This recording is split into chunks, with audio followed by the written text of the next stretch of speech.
We give praise, esteem, and honor to the Most High Yah by way of Yahushua HaMashiach this day. And we will be at John chapter 5 and verse 39.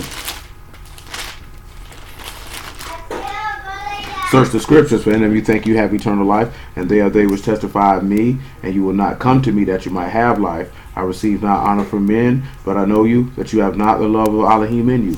I come in my Father's name, and you receive me not. If another shall come in his own name, him you will receive. How can you believe which receive honor one of another, and seek not the honor that comes from Elohim only? Let's swing it back to Exodus chapter 22. And pick it up where we left with that. And shoot. I think we dealt with that a little bit already. But for the sake of, we're going to try to move past it a little bit. Not spend too much time left over. We're in verse 22. It said, you shall not afflict any widow or fatherless child. And if thou afflict them in any wise, and they cry at all unto me, I will surely hear their cry, and my wrath shall wax hot. And I will kill you with the sword, and your wives shall be widows, and your children fatherless. Now, we already dealt with the fatherless child on Wednesday. We've seen that Hamashiach was that fatherless child, and they afflicted him. He cried out unto them, and we know at his return, his anger will wax hot, because he will return with fire and sword, and he will kill all of those people who afflicted his son. But, the widow part, we kind of talked about Yasharal being the widow last Shabbat. So we'll pick up that part of where when the widow cries out that he will defend her. We're not going to go in that in great detail, because if you heard it at Shabbat, then you already know. If not, I would suggest you go back and look at it, because we're not finna go back all over that all over again. So Zechariah 13 and 8.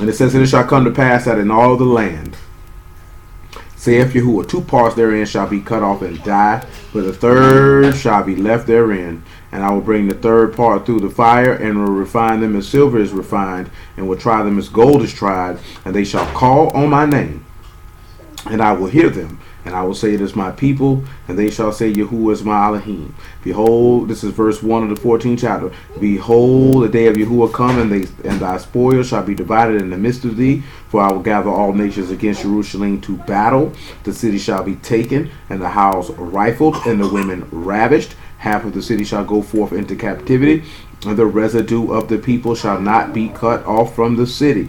Then shall Yahuwah go forth and fight against those nations as when he fought in the day of battle. And verse 4 tells you how he will go stand on the Mount of Olives, and that will be the return of Mashiach.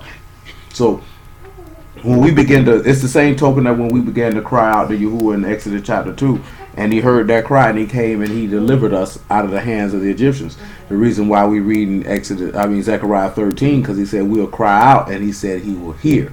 Another place it says, while we are yet speaking, he will answer that call before the words are even complete, because he will hear that word and deliver the widow from those who are afflicting her. Let's look at those who would be afflicting her in a particular purpose. Revelation chapter 12, verse 11, I want to say.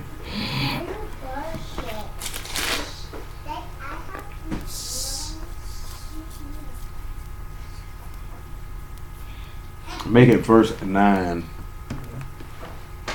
Revelation 12 and 9.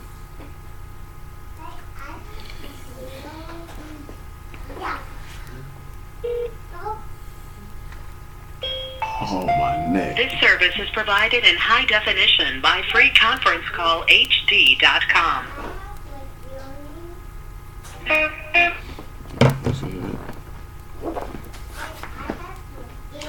And the great serpent was cast out, that old serpent called the devil and Hashatan, which deceived the whole world. He was cast out into the earth, and his Malachim were cast out with him. And I heard a loud voice saying, Shamahim, now is come salvation and strength, and the kingdom of Elohim and the power of his Mashiach. For the accuser of our brethren is cast down, which accused them before our Elohim day and night. They overcame him by the blood of the Lamb and by the word of their testimony, and they did not blot their lives unto the death. Therefore rejoice ye, Shamahim, and ye that dwell in them. Woe unto the inhabitants of the earth and of the sea, for the devil is come down unto you, having great wrath, because he know he had but a short time. And when the serpent saw that he was cast unto the earth, he persecuted the woman which brought forth the man-child. And to the woman were given 2 wings of a great eagle, that she might fly into the wilderness, into her place where she is nourished for a time and a times and a half a time from the face of the serpent. And the serpent cast out his mouth water as a flood after the woman, that he might cause her to be carried away of the flood. And the earth helped the woman, and the earth opened her mouth and swallowed up the flood which the dragon cast out of his mouth. And the serpent was wroth with the woman, and went to make war with the remnant of her seed, which keep the commandments of Elohim, and have the testimony of Yahushua HaMashiach. So, there's another place for this. It just came to mind. We're going to look at it in Daniel chapter 7. You know, Elohim's going to stand up and defend that widow when she's crying out because she's being afflicted. You know, the nations and the adversary will seek to afflict you and to do damage unto you. But this man has to keep his law, because technically Yasharal is a widow. If you remember what we talked about on the Shabbat. Daniel chapter 7. And then after that, Luke 18, and that'll be the end of this conversation, and we will shift to something else. Daniel chapter 7 and about verse 15.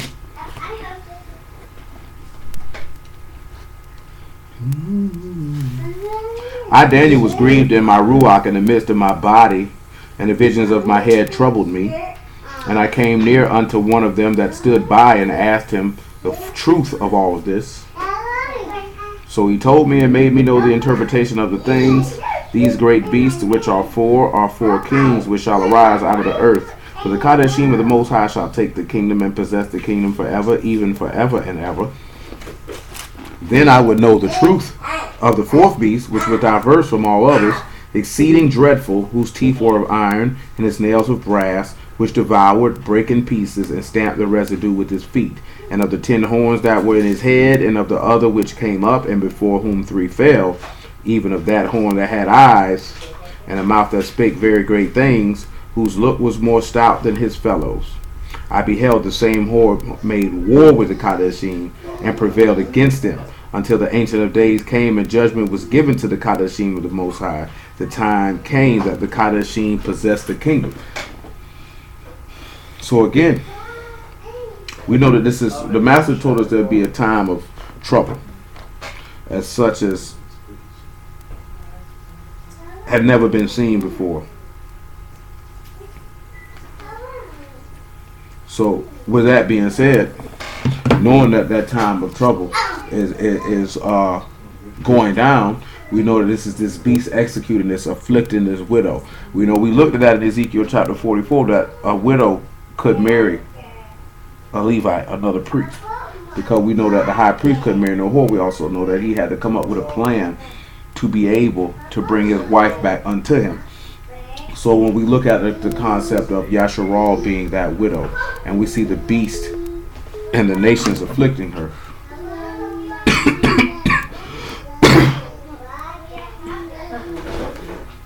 all right, afflicting her, then we begin to understand what we see in Revelation 12 and what we see in Daniel chapter 7, and what we finna read in Luke chapter 18 is the concept of this widow being afflicted. And this is Luke 18 and 1 that we want. And that his anger is going to wax hot, and he is going to avenge that widow. The same way that we looked at on Wednesday, that he will avenge that father's child. Luke 18 and 1.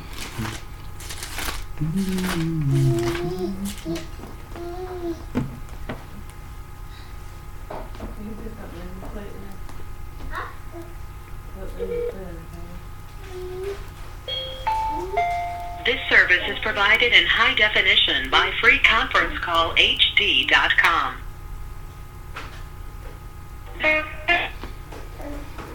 Luke 18:1 says this. And he spake a parable unto them, to this end that men ought always to pray and not to faint, saying, there was in a city a judge who feared not Elohim, neither regarded man. And there was a widow in that city, and she came unto him, and saying, avenge me of my adversary. He would not for a while, but afterwards he said within himself, though I fear not Elohim, nor regard man, yet because this widow trouble me, I will avenge her, lest by her continual coming she weary me. Hear what the unjust judge saith. And shall not Elohim avenge his own elect, which cry day and night unto him, though he bear long with them? I tell you that he will avenge them speedily. Nevertheless, when the Son of Man come, shall he find faith on the earth? If you notice in this parable, he compared the elect to a widow. He compared her to a widow. He compared her to a widow for a reason, because he was already knowing that he would perish for the said people, but yet he would come back. Because we talked about this in Revelation 19. You're in your spousal period, so your marriage has not been consummated. So you have not been, your marriage isn't fulfilled. It's the same token of Jacob was married to Rachel, but yet he had to wait 14 years before he got hold to her. And in Genesis 29, he said, my time is fulfilled. Give me my wife. This is why I say, the marriage of the supper of the Lamb, and him achieving his wife after the time appointed is completed, that he had to labor or wait for his bride. So you've been espoused to this man as a chaste virgin, as forth as being born again, but yet even in the same token, you're a widow because he died so you could be married back unto him, so you could be made pure, because he could not remarry you in that current state, because he had gave you a bill of divorce and put you out of his land or out of his house, and you were married unto another, and if he would have took you back, the whole land would have been defiled. So this is another reason why you have to understand the purpose of him laying his life down, and that even though you cry unto him day and night, just like what the law says, that if a widow cries out, if she being afflicted, he will hear, and his anger will wax hot, like we read in Zechariah 14, that he will rise up in the day of the battle and he will avenge. With that being said, moving right along, Exodus chapter 22.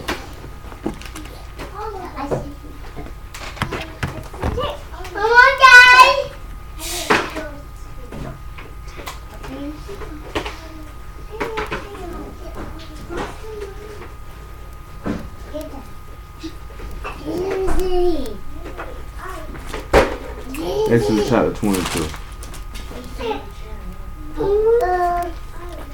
25. If thou lend money to any of my people that is poor by thee, thou shalt not be to him as an usurer, neither shalt thou lay upon him usury. If thou take at all thy neighbor's raiment to pledge, thou shalt deliver it unto him by that the sun go down. For that is his covering only, it is his raiment for his skin. Wherein shall he sleep? And it shall come to pass when he cry unto me, that I will hear, for I am gracious. Now we have to sit back and look at all this. He said, if you lend any money to anybody that is poor by thee, that you can't add any interest on top of that. Then he states that if you take at all thy neighbor's raiment to pledge. So we'll have to look at what the word for pledge means and go from there.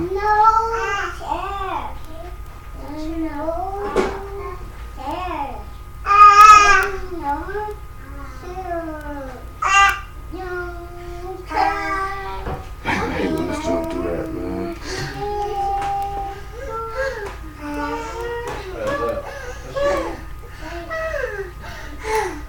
The word for pledge, don't come in here with that.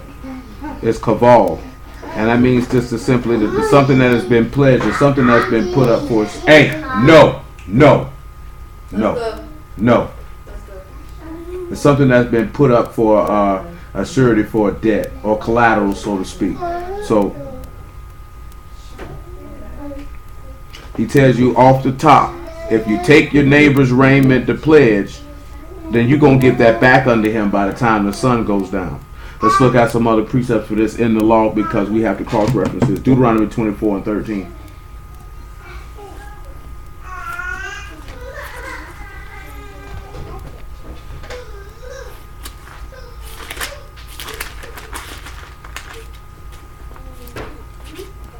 Actually, Deuteronomy 24:10.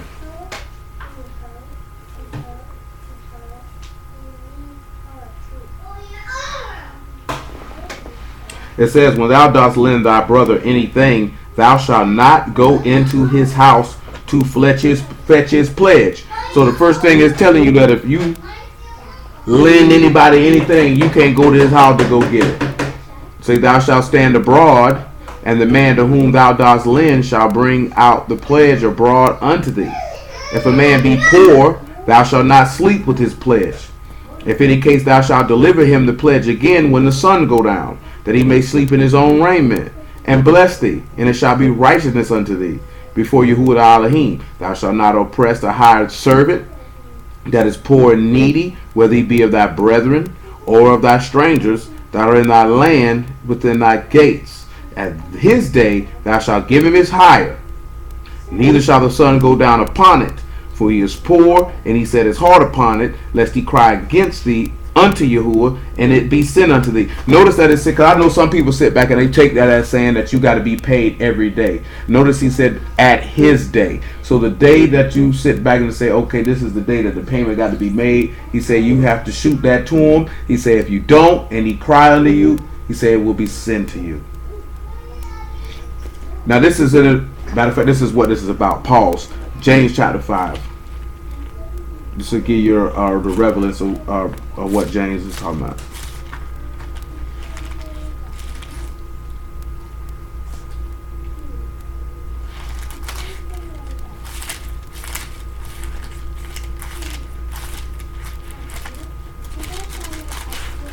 And then after that, 1 Thessalonians chapter 4.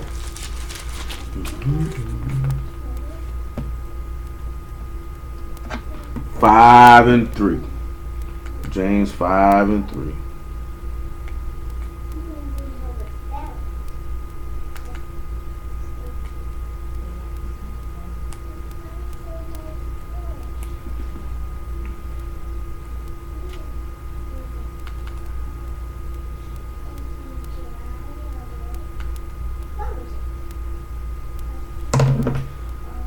Your gold and silver is cankered, and the rust of them shall be a witness against you. You shall eat your flesh as it were fire. You have reaped treasure together for the last days. Behold, the hire of the laborers who have reaped down your fields, which is of you kept back by fraud, cry.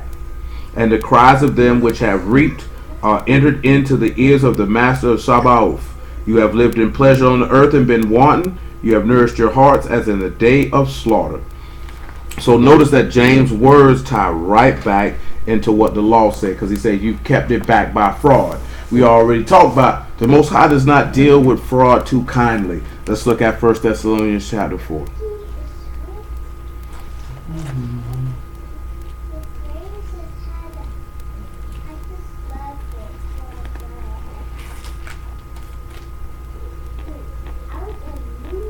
First Thessalonians chapter 4. About verse 5, I want to say. Actually, just verse 6. Just 6. That's all we want.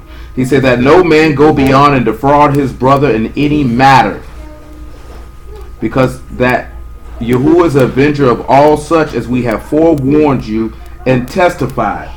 You know, and this is what the law is sitting telling you. If you defraud anybody, it's better just to be straight up and to be honest. Because if you go around here trying to be underhanded and slick in any matter, that man is going to crush you behind that. And the law backs that up. So I don't know if any of y'all ever read any of that in James, or I know we done read it before. You looked at it in James and you see that in Thessalonians. This comes from the law. Like I said, the objective by the time we get finished is that these epistle letters and these gospels should be very, very much more understandable for you by the time we get completed on what these men were actually doing, and what Paul and Peter and James and John and what they were actually writing about and where they got it from.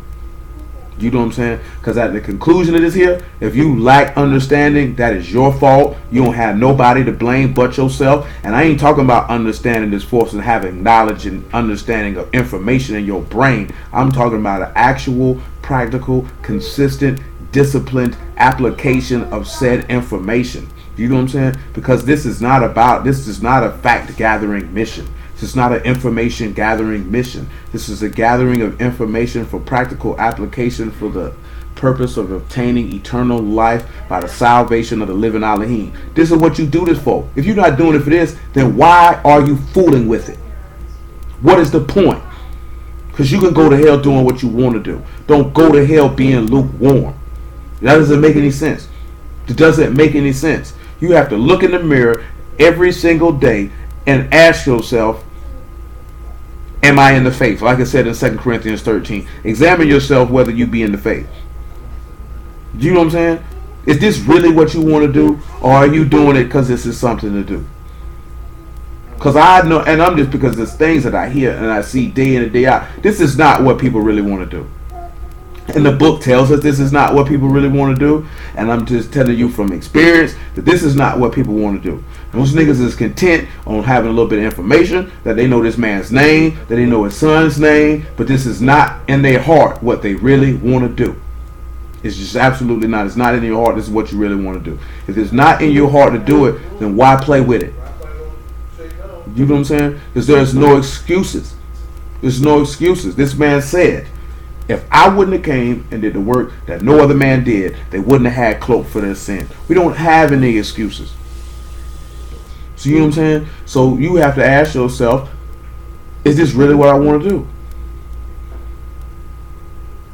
Is this really what I want to do? Because if this is really what you want to do, then you're going to take the suffering, which I'm talking about the suffering in the flesh. You're going to take any afflictions. It's first afflictions in the flesh before we even talk about any sufferings, afflictions in life. You're going to be really willing to take any persecutions. You're going to be willing to stand firm on this man's word every time, not just when it's convenient. Because more people only stand on this man's word when it's convenient. When it's no longer convenient, then they no longer have a desire for it. It's the same token. Niggas pay attention. Because this man say if you don't give more earnest heed to the things that you heard, they will slip. So if you do not pay attention and you don't lay this stuff in your heart, then you're not going to remember it, and then you're not going to obey it. It's as simple as that. Like, it's not no joke. It's not no game. This man is not playing with anybody. I don't know why people think this man's playing with anybody. You want to have it in your brain that he loves you so much and he's merciful so much. He only said, Proverbs 8:17. This is what the man said. I just want you to hear what the man said so you can understand that in your own brain. This is what he said. This is who we love. And after that, John chapter 14. Because we have to be a little bit more serious. I told you this is your occupation. This ain't just something to do.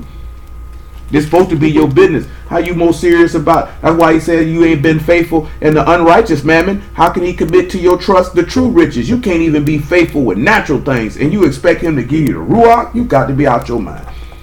We'll read that one too before we return back to this here. Proverbs 8:17. I love them that love me. Those that seek me early shall find me. Let's see which word they got for seek. He said he loved those that love him. And anybody that seek him early, they gonna find him. So if you don't love him, he don't love you. Now you got to put that in your pipe and smoke it. Now the word we have here for seek in this particular verse is shakar, and that is to seek earnestly or look for. To look for. To rise up early, to inquire early in the morning. And you know what, son? Those people rose up early in the morning seeking him at the grave, and they found him too. You know what I'm saying? Because when they come to you, niggas say what they want to say. Niggas get slothful. You get lazy, and you get complacent, and you don't feel like you got to seek this man like you supposed to seek him. You don't feel like you got to have this man at the top of your priority list like you supposed to. But we have many, many human affairs. That's why he said that those who he chosen to be a soldier cannot be caught up with the cares and affairs of this life. Period. Do you know what I'm saying? It can't happen. It can't happen. You get caught up with that stuff if you want to. I put it to you this way. This is a prime example, and it's not to bust his balls, because that's an unfortunate situation that he's in right now. You know what I'm saying? Niggas is clowning Tyrese about this, that, there, and the third. Like I said, that's an unfortunate situation. But that goes along with what 2 Corinthians chapter 7 says about worldly sorrow versus godly sorrow. Say godly sorrow is not to be repented of, because godly sorrow worketh salvation. Worldly sorrow, he say, work to death. That sorrow that he feeling, that's worldly sorrow. And that's a complete and total difference from godly sorrow. Does that negate the fact that this man is sorrowful, that he hasn't seen his daughter and stuff he go through? Absolutely not. I feel sorry for him. At the same token, though, that's worldly sorrow at the same time. This is where you can have to be able to judge a matter according to the word and not let your emotions overpower what's going on because you seen the man crying and what he go through. Like, I feel you. I can be compassionate towards you. The word say, though, that's worldly sorrow, and that word death.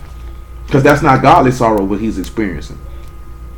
See, and we think that type of sorrow that he may hearken unto that cry. He's not hearkening unto that cry. That doesn't move him. Because one, he's not a servant of Elohim, so that doesn't move him. But the cries that David poured out because of godly sorrow, that moved him. The cries that your ancestors gave out in Exodus chapter 2, that was godly sorrow. That moved him.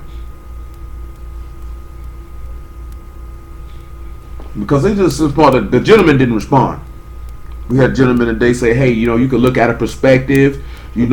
Some people could look at Moses and say, how do we know God told you to go do this? Do you know what I'm saying? You could just look like an insane murderer. It's all about perspective. Why would he kill all these people? Why would a loving God kill these people? Why wouldn't he just tell them to leave? Or why wouldn't these people stop having sex with animals and sleeping with men? Do you know what I'm saying? And being outright wicked and dealing with enchanters and observing times and being necromancers. Why wouldn't they stop doing that? Why don't nobody want to deal with the fact those people were killed not because we just wanted to take his land, because they were transgressors, they were idolaters, they were perverse, they were unclean, they were practices of iniquity. Therefore judgment had to be rendered upon their head, and Yahuwah's judgment is just and right altogether, and he rendered into their bosom what they earned. Why don't nobody want to deal with that? Because you don't want to deal with that, because you're going to have to deal with it. You're going to have to get a recompense into your bosom of which you have earned. And that's why it's better to blame him and try to make him look like a psychopath instead of individuals standing up and saying, I earned what I deserved. Yahuwah is just. Yahuwah is righteous. His judgment is just. Let him do as he see fit. What seems well unto him, let it be executed. Do you know what I'm saying? Come and tell you something. You do something one time, it's a mistake. You do it twice, it's a choice. You're choosing to do that. You're choosing to be disobedient. You're choosing to be unbelieving. You're choosing to be unclean.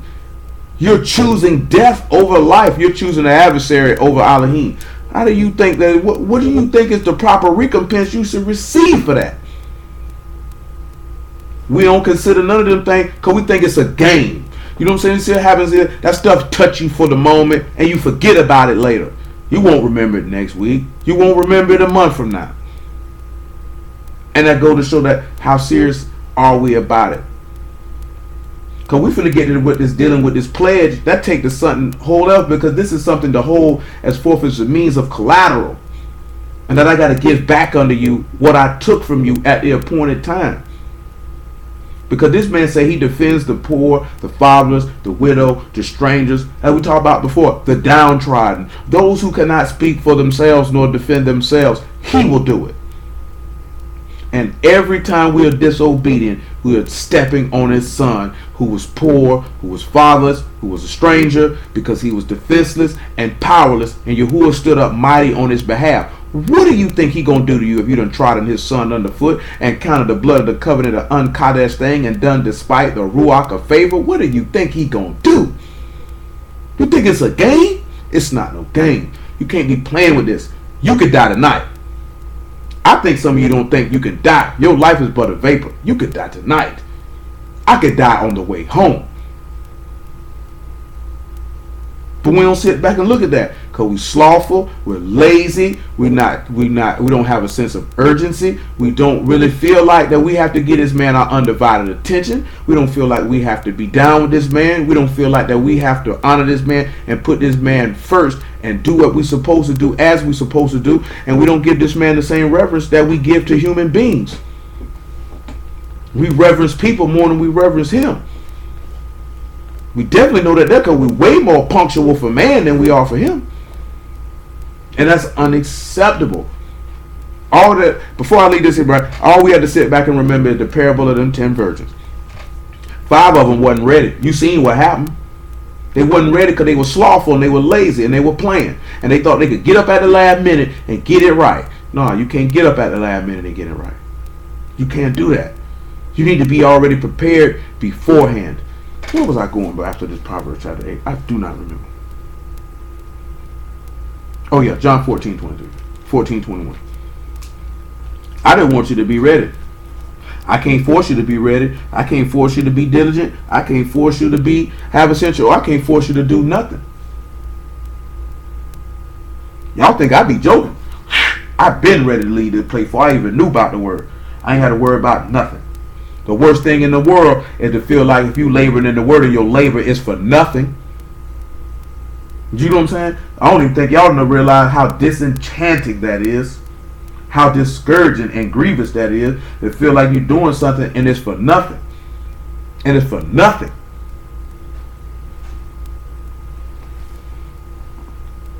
(14 and 21).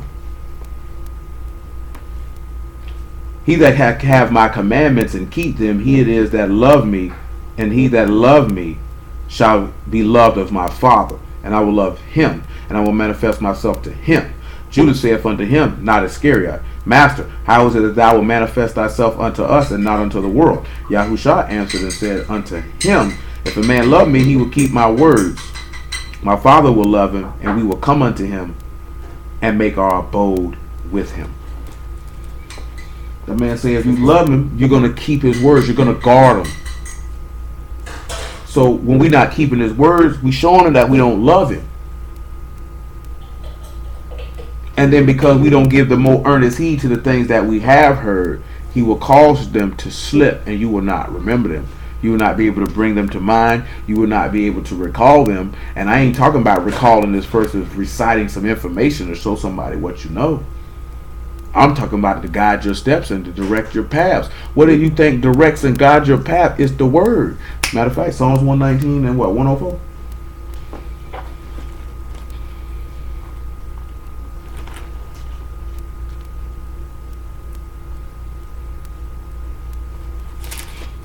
Don't talk about that a little bit the other day, man. That man gonna test your motives. No, that wasn't 104. It's 105. That man gonna test your motives. He gonna see where your heart at. Once he done test your motives, see where your heart at. What other judgment can we make? What other judgment can we make? You know what I'm saying? If you're an idiot, you're an idiot. If you're faithful, you're faithful. If you're a simpleton, you're a simpleton. If you're righteous, you're righteous. Say, he that is righteous, let him be righteous still. He that is filthy, let him be filthy still. He that is kadesh, let him be kadesh still.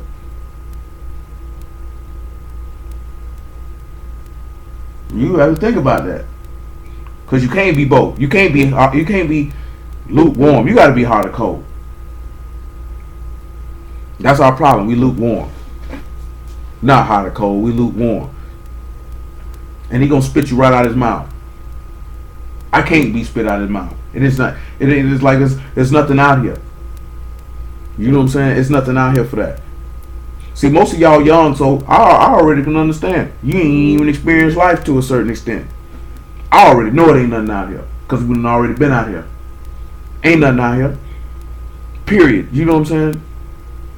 Ain't nothing out here, man. Ain't nothing out here but death. And I ain't even talking about just in the streets or nothing like that. Ain't nothing out here but death. That's all they pitching. They ain't pitching nothing to you but death and lies. And we love it too. Book tell you that. We love death and lies. There's a cleave to it. We love every bit of it. We love sinners. We love the things that sinners do. You feel like you're missing out. I want to live my life. You know what I'm saying? I care less. There's certain things that have already reasoned in my mind that if they occur, that's just what it is. You know what I'm saying? And there's nothing that I can do about it. That's really not even that important. You can't get so caught up in trying to live a life that you don't end up living life, if you understand what I'm telling you. You know what I'm talking about? Because you just passing through. You're supposed to be recalling you're a stranger and a pilgrim. So that's supposed to be at the first and foremost forefront of your brain and everything that you're doing. It's not to tell you that you live like a bum and just skate by and try to slide by and don't have no ambitions, this, that, then the third. It's about having perspective and priorities, that your salvation to your Elohim is first and foremost over you living your life. Your whole duty of man is to keep the commandment. To offer yourself as a living sacrifice is your reasonable service. That's first and foremost. Not trying to fit your ambitions and goals in life above. Your first and foremost goal should be entering into the 12 gates of the kingdom of Elohim, or whichever tribe that you are a part of. That should be your number one goal in life. See, we're going to talk about something tomorrow, and that stuff is going to be on natural stuff, because some of that stuff, if you say spiritual, it should be a given. I shouldn't even have to, that shouldn't even be a given, so I don't even want to hear it. You know what I'm saying? It's to cause you to look at yourself. Cause I know a lot of y'all probably don't sit back and really look at yourself and say, boy, I'm one stupid nigga. I done been in situations in my lifetime like, you's a stupid individual. You know what I'm saying? How stupid could you be? What were you thinking about at that moment? You know what I'm saying? A lot of people don't like to look at themselves like that because you want to paint yourself with rose-colored glasses. You know what I'm saying? You don't need to be sitting around waiting for somebody else to be critical of you. You probably should be critical of your own self. I can say probably my biggest weakness in my entire life is that I'm drastically too hard on myself in numerous different situations, because I expect more out of myself than anybody else is going to expect out of me. That's how you should feel about yourself. You should expect more out of yourself than anybody else. You should have more to prove to yourself than to prove to anybody else. Our problem is we be trying to prove stuff to other people. Why do you care what anybody has to say or think about you, or has to speak upon the life that you're living? Why do you care if they're not giving you anything constructive to add to whatever you're doing? Now, it's different. Somebody come tell you, hey, this is the direction you're going. Whoop, whoop, whoop. I don't know about this. You might want to consider this. That's a little different versus you caring what somebody thinks about you or what they say about you. There's a difference between the two, unless you value their opinion. Because if you value their opinion, then that's understandable. You know what I'm saying? You're going to care what they have to say. You're going to care what they think. But most of the people that y'all be worrying about what they got to say and what they think, you don't even value their opinion like that. So why do you care? I don't understand. Psalms 119 and 105. Thy word is a lamp unto my feet and a light unto my path. Now we know the master say he the light of the world, and any man abide in him know where he go, because whoever walk in darkness, they stumble. So you wonder why you fall down into sin and you do this, that, then the third, because you ain't walking in the light. Who fault is that? Who fault is that? You just have to be better. You need to live your life in the service to your Elohim as if today is your last day on the earth. That's how you should view every day. That's why I tell you, say, if Yah will, I will do this. Just like he told you. If Yah will, I will do this. Because he told you not to boast on tomorrow, because you don't know what a day will bring. You just don't know. You could die today. You could die tomorrow. You could die next week. Majority of people who died did not expect to die on the day that they died. They didn't expect it. They were not prepared for it. They were not ready. And if you say you were serving Elohim, you need to have your soul prepared and ready. Who's to say you're going to live to see this man return? Who's to say you're going to live to see 60? Who told you that? Who told you that? You don't know when your clock going to get punched. You don't know. Get found out here without a covering and you going to hell. Because we ain't talking about just like this here. Now what I'm really referring to is not just transgressing and sinning. I'm talking about your faith needs to be on point so you can receive the gift that you say that you want. So you can get that. So you can get that. And if you done got out of pocket, I pray he have mercy on you. That's about as much as I can say. I can't even tell you nothing either way. You know what I'm saying? I didn't pray he had mercy on you. I can't tell you what he gonna do. Because he ain't got to forget nothing because you knew better. You know what I'm saying? I already know. I done told you. I walk around with that in my brain every day. Ain't no, oh, if you slip up, he'll forget. That's not even a rational option. That is not even a plausible requirement. I know if I do this, you going to hell. That's it. And then after that, you just wouldn't see me no more because I ain't even finna pretend and act like, oh, he'll forgive me. I hope he have mercy. It's over with. You might well go do what you do. It's over with. You know what I'm saying? It's over with. I might as well go do what I want, go get a fat bag, and do whatever it was that I wasn't doing in the world before the word, because I'm going to hell anyway, so I might as well just go have some fun. You know what I'm saying? Straight up and down. That's how you really have to look at it. You don't need to be looking like, I got a mulligan. I got a forgiveness card in my back pocket. Man, you can't walk around like that. That's trusting to your own righteousness. That's trusting that if you do something, he'll forgive you for that. How? When? How does he owe you that? He doesn't owe you that. Exodus chapter 24. 22. Now we just sat back and looked at this here, right? I'm sorry, we got to rehash Deuteronomy 24, right? This man tells you in verse 10 that if you lend anything to your brother, do not go into his house to go get it. He told you to stand abroad his house and wait for him to bring it to you. And he said if they be poor, don't sleep with it. Don't hold it overnight.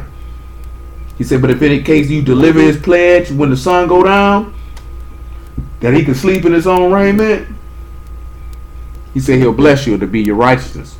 Let's look at something in Job chapter 24 and verse 1.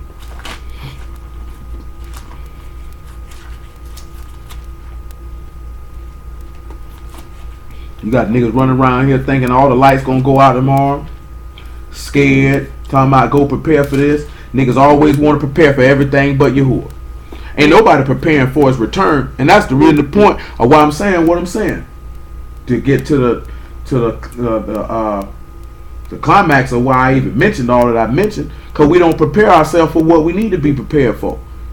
You prepare for a job, you prepare for a business, you prepare for an interview, you prepare your house for guests, you prepare meals. Niggas hearing old martial law coming, you got to prepare for that. Oh, they finna do an EMP, you got to prepare for that. Ain't nobody preparing to meet they maker though. Now how asinine and backward is that?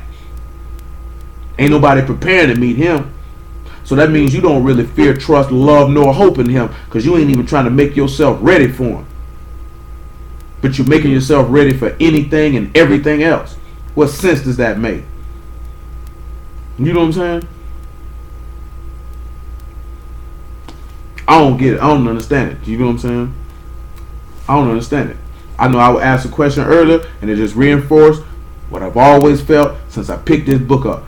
This people don't like what's right. They don't like people who stand for what's right. We're not drawn to it. We don't find it desirable. Just like we didn't find Yahushua desirable. We didn't find the prophets desirable. And we don't find righteousness in men or women or children desirable now. We don't desire righteous words. We don't desire righteous doctrine. We don't desire righteous nothing. You know what I'm saying? We like fakers and pretenders. You know what I'm saying? That's what we like.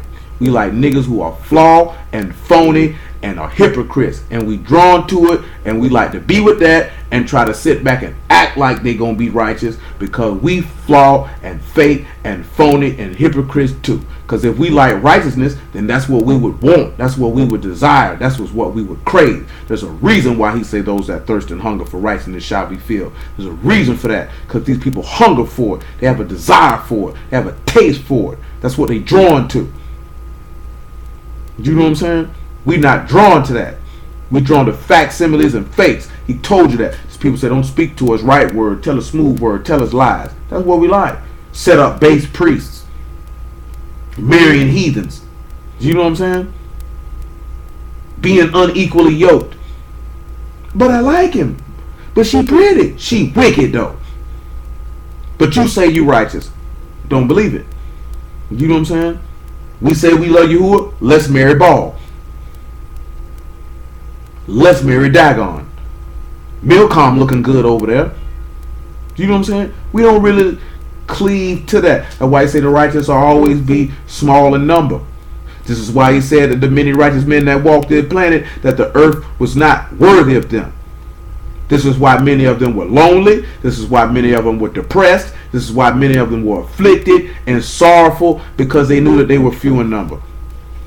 Do you realize how massive of a population? We looked over this when we looked at the kings. Do you realize how massive of a population that was in Yasharal at the time, and it was only 7,000 men who didn't kiss Baal? Do you realize how small of a number that is comparative to the whole totality of the population? 7,000? That means the whole nation was pump faking and loving every minute of it.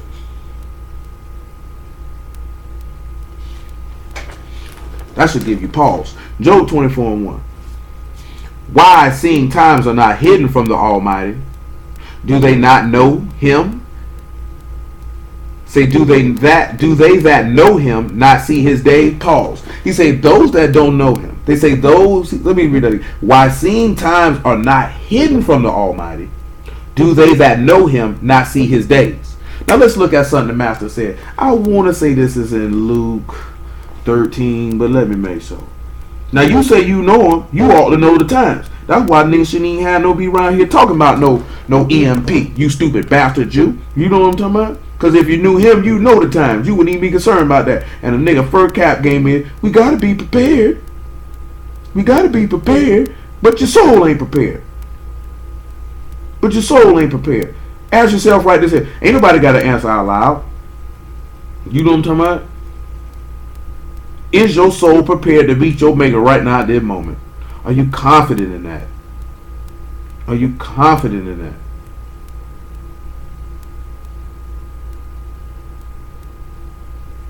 You got to ask yourself that. Are you prepared to meet your maker? If you ain't prepared to meet your maker, why haven't you prepared yourself to meet your maker? What have you been doing?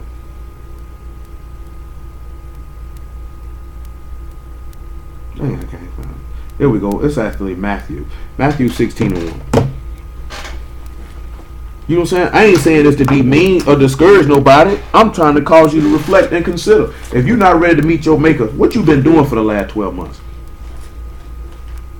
For the last 8 months? For the last 6 months? For the last 3 months? What have you been doing?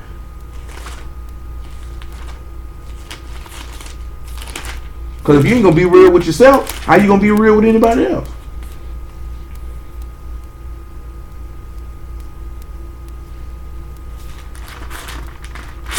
Matthew 16:1. The Pharisees also with the Sadducees came tempting, desired him that he would show them a sign from Shamahim. He answered and said unto them, when it is evening, you say it will be fair weather, for the sky is red. And in the morning it will be foul weather today, for the sky is red and lowering. O ye hypocrites, you can discern the face of the sky, but you cannot discern the signs of the times. A wicked and adulterous generation seek after a sign, and there shall be no sign given unto it, but the sign of the prophet Jonah. Now see, that's our biggest problem. We can't discern the signs of the times. We can discern everything else though. We can discern everything else, but you can't discern what present time you in. Come back to Job chapter 24. You can't discern. This is why he's sitting here telling you. Do they not know him, see his days? He told you what to look for. He told you what to see. He told you what to wait on. Now you sitting back and you say you know him and you can't see his days? How you say you know him and you don't know his signs? You don't know his times. You don't know his time. How do you not know that and you say you know him? So if you say you know him and you can't discern the signs of the time, I mean you don't keep the commandments and you a liar and the truth is not in you. Meaning ain't no faith in you. You don't really believe. There's a lot of people say, I believe, and this, that, there, and the third. How you going to talk about this? I talk about whatever I want to talk about because it's going to be backed by the word. I could care less about your feelings. I'm not in the business of being liked. I'm not in that business. You know what I'm saying? Not when it comes to this right here. You talking about natural business, yeah, you have to be liked. When it comes to preaching the word, I'm not in the business of being liked. I could care less if you like me or not. You know what I'm saying? I've been preparing since I was 15 years old to live my entire life in solitude. I could care less. You know what I'm saying? Straight up and down. I don't really care. I'm not here to be liked. If I was here to please men, I wouldn't be a servant of Mashiach. Am I ought to please men or ought to please Elohim? Our souls are going to be required. My soul is going to be required not just for the obedience of life, but for whatever I done preached in this man's name. My soul going to be required for that. And you think I'm going to lose my soul for a nigga to like me? Absolutely not. Absolutely not. I don't care if you like me. I don't care if anybody likes me. I really don't. You know what I'm saying? What I care about is that you love your Elohim. If you don't have to like me for you to love your Elohim, then my job has been accomplished. Because I could care less. Most of you care if people like you or not. You can't preach the word and be in no position of leadership to even make decisions if you're concerned about being liked. Because certain decisions you make, everybody's not going to like it. Everybody's not going to like you. And if you're concerned with that, you'll be faulty in anything you try to do. Because you're going to try to please everybody. And you can never please everybody. You'll never be able to do it. Because someone's always going to be upset. Someone's desire is always not going to be met. And they're going to be resentful. And then you're going to try to enable them. And you're going to try to please them. And you're just going to destroy the whole ship. Because you're going to lose all your credibility. Because people know that you can be worked because you have a desire to be liked. There's nothing wrong with wanting to be liked, for having the people subordinate to you liking you, but you can't make decisions or speak words based on if they will like you or not. Mashiach did not preach the word worrying about if these people were going to like him. Ezekiel did not prophesy worrying about if these people were going to like him. He told Ezekiel, tell them whether they hear or whether they don't hear. And don't be afraid of their faces, because these are impudent, stubborn, hard-hearted, rebellious people. They won't listen to me, so they're definitely not going to listen to you. This your Elohim telling him this. They won't listen to me. You wouldn't listen to him. So he said, I know you're not going to listen to Ezekiel. I know they're not going to listen to you.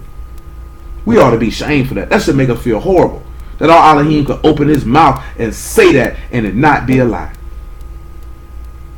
Because if he was to speak to us right now, these niggas not going to listen. Because we ain't listening to the people he's sending now. So you know he could appear to some of y'all in a vision and a dream, and you ain't going to listen. He could manifest himself openly. By way of a Malachim, standing right in your face, shining in great esteem. You still ain't going to listen. Because you ain't listening to his word. So if he do all that, that's what people think. If he just do this or he do that, then I'll believe and I'll listen. You lying bastard. No, you won't. Because you ain't listening and believing now. Why should it take all of that? Why do you need all of that? To confirm it? Anybody who is faithless in Elohim is a wicked bastard in my estimation. You're more wicked than an adulterer. You're more wicked than an idolater. You're more wicked than a fornicator. You're more wicked than a whoremonger. You're more wicked than a liar, because you have looked in the face of the living Elohim and told him he didn't exist and he is not capable of performing what he said he could do. That's more despicable to me than anything. Because you telling this man that he is not 100 and he is not who he says he is and he's not about what he say he about. I find that completely and highly disrespectful. Completely. That's very evil and that's very wicked. Very, very, because you wouldn't want nobody to look you in your face and tell you that you were not about what you said what you were about, when you have never given anyone any cause to doubt your sincerity and the truth and justice of your words and your actions.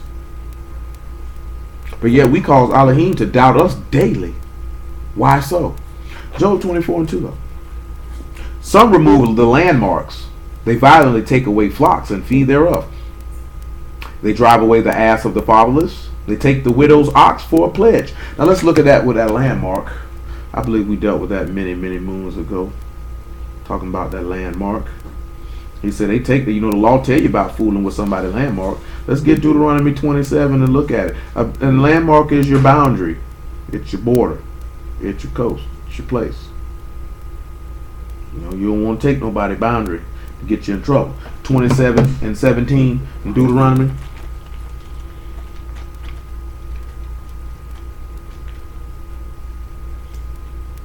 Something just came in my head for that.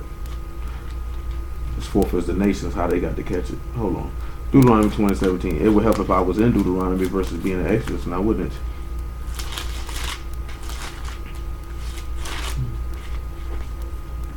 Deuteronomy 27:17. It says, cursed be he that remove his neighbor's landmark. And all the people shall say, Amen. Proverbs 22. So if you rule somebody's border, you're damned. This is what the law says. This is what the law says. This is what the law says. You ain't got no business doing that. He said these people violently took somebody's border. Violently. Some remove landmarks. They violently take away flocks and feed thereof. Think about that. Think about that. Proverbs 22 and 28. Yeah, we definitely dealt with this before. Listen what he said. Remove not the ancient landmark which thy fathers have set. You ain't got no business removing nobody's borders or what anybody has set. And also Proverbs 23 and 10 tells you not to do the same, and he tell you not to enter into the fields of the fatherless, for their Redeemer is mighty, and he shall plead their cause with thee. But I also want you to read verse 29 right up under Proverbs 22, because I've just mentioned this. You see what he tell you? I want y'all to understand this here. Listen what he tell you. See thou a man diligent in his business, he shall stand before kings, he shall not stand before mean men. See, I'm going to tell y'all something, right? Just on the point of that there, then we're going to go back to Job. Joseph was diligent in his business. He ended up standing before Pharaoh. Yahushua was diligent in his business. He is sitting at the right hand of our Father right now. So, if you're not diligent in your business, you will stand before the adversary. You will go to hell. He said you won't stand before mean men if you're diligent. Now you have to think about this here. This is what the text says. This is not, when I've mentioned that in the past, this was the verse that I was always mentioning. You got to be. This is why he said. This is why the master said, "Know ye not that I must be about my Father's business? I must be diligent in my Father's business, that I may stand before Him. If I am not diligent in this business, I will not stand before Him." So that diligence leads to a sense of urgency. Not stress, but a sense of urgency. Not moving at a helter-kelter pace and moving frantically like a chicken with their head cut off, but a sense of urgency. Moving as if this is your last day. Moving as if you had something and someone was going to take it from you. So you have that urgency that I must get this accomplished. This must become accomplished. This is what separates those who are successful and great from those who fail and are mediocre. Most of us have been brought up in a society where mediocrity is praised and mediocrity is accepted. That's why we don't strive to do anything great, because we're good with being mediocre. We're good with being average. And that goes back to what I was talking about before. So we end up being attracted to mediocrity and attracted to average, and then want to try to make it be great. And I'm talking about people who have ambitions for greatness, because we think we can elevate people up to where we at or what we desire. And you can't, because that person has to want to do that for himself. Anything that you want, I want everybody to be saved, but I know I can't get you saved. You have to want that for yourself. I can want for you what I want for myself, but I can't make you want it for yourself. So if you want to enter into this man's kingdom, you have to want that for yourself. But don't tell me you want to get in this man's kingdom and you have a consistent pattern of actions that say differently. It means you have to sit down and you have to reassess yourself and rededicate yourself and be, because you can't run like this here. Like when we were talking to Cuz, and Cuz was like, "Hey, if you fail 7 times in 80 years, I would deem you a righteous man. And Yahuwah eyesight, if you fall 1 time, you're not righteous." So that means we have to train our brain to be just like, not just our brain. Let me rephrase that. We need to train our hearts. We need to train our spirits to be just like what he told us by the mouth of the Apostle Peter, that he that suffered in the flesh cease from sin, because we have armed ourselves with the mind of Mashiach, who suffered in the flesh, meaning resisting his desires. Resisting. See, it's like this here, right?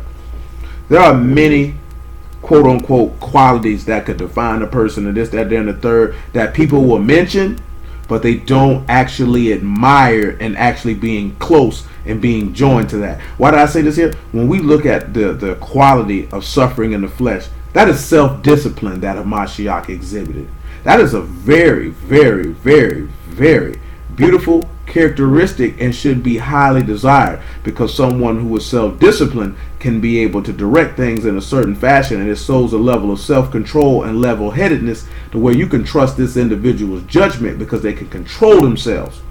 You know what I'm saying? When we turn around and we look at that as people who say we want to serve Elohim, we do not find that characteristic desirable because we don't seek to take it on. We don't seek to take that on. And then it shows because we end up being drawn to people who are undisciplined. You know what I'm saying? Because we showing that we don't want the discipline and the correction and the rebuke and the guidance of our Elohim. We always have to look at the decisions and moves that we make naturally, and it really carries over to how we feel spiritually about our Elohim if we close to pay attention. Because if we say we are Elohim, then we're going to be drawn to the things that are of Elohim and the people who exhibit those things. When we don't actually love Elohim, then we are drawn to the things and characteristics that are contrary to him and people who are contrary to him. That's just common sense. That's just simple logic. Because when you look at all the people who went against Moses and those who did not, you seen that all those who did not, they exhibited the characteristics of Yahuwah and were drawn to the person who had them. Those who like Korah and the things that Korah had going on, they were drawn to him because that's what they desire. As simple as that. That's why people go after Yah and people go after Satan. You have to pay attention to that and look at that. Look at your choices. Look at your decisions. Look at your peers. Look at the people you around. Because 9 times out of 10, it's a reflection of how you feel about yourself and what you got going on with yourself. Nevertheless, what do we need to go back to? Job 24? Because I'm getting a little off kilter. I got to rein it back in. But these words had to be spoken. I was either going to speak them now or speak them tomorrow. So you're either going to speak them on the morrow. So you were going to get them twice. Oh, it don't say nothing about get up 8 times, bro. That's something totally different. That's talking about something totally different. I have to talk about you about that later. I don't even have the time to go through all that. That's a whole totally intensive thing. But he said a righteous man falls 7 times and rise again. Don't say he get up 8. But that's talking about the resurrection of Mashiach. Definitely ain't talking about ascending. I can tell you that. Where are we at? We're in verse 3 in Job 24. Because there's more to it of the topic of not taking somebody pledge in Deuteronomy. I mean, the Exodus and Deuteronomy are what we're looking at. That's why we're in Job 24.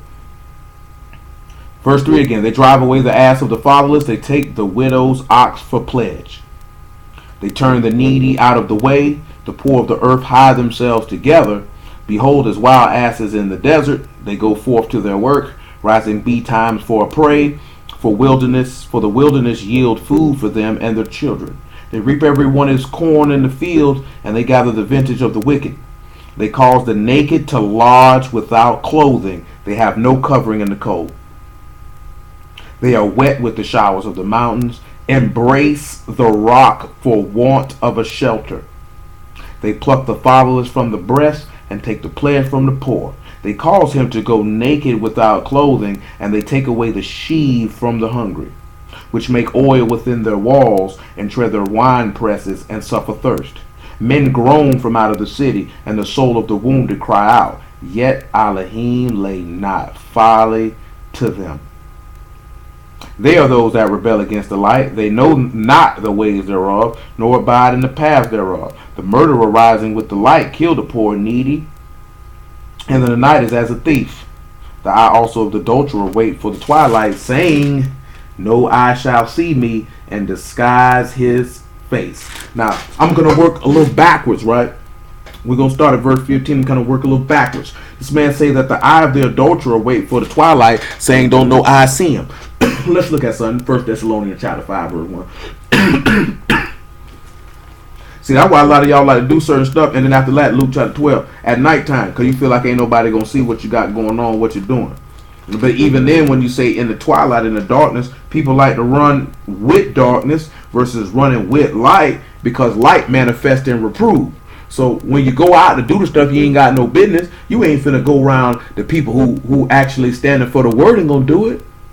You're going to go run with darkness. You're going to go run with sinners who know not where they're going and stumble, because ain't nobody going to tell you you're wrong. And it says a lot about your character when you do that, because that's duplicitous. Because you're not going to do certain things with one group of people, but go over here and do another set of things with another group of people. That is duplicitous. That's not what's happening. You know what I'm saying? Because now you're living a double life, and you're trying to be you're trying to be a certain person with certain people. That's not real. That's not 100. That is not thorough at all. You know what I'm saying? You should be the same way every day, no matter who you're around. So if you was with sinning, then you should be around people. Shoot, who around the world? Shoot, but I'm finna go hit it home. But I'm finna smoke that blunt. I don't know what y'all finna gonna do. Not, oh, I'm righteous when I'm with y'all, but when I'm with y'all, I ain't righteous. That ain't cool. I know too many niggas that done did that, and I ain't even talking about none of y'all recently. I know too many niggas who done did that. Like, that ain't what's happening. And people be shocked. I can't believe they did that. I can't believe they did that. Shoot, niggas already be showing you signs of, I'm finna go do what I want to do. I've maybe only met maybe like 3-4 people who say they profess to deal with the word and they were dead honest on. Boy, I'm finna go sin. You know what I'm saying? I'm finna go do what I want to do. I ain't got myself together yet. I'm out of here.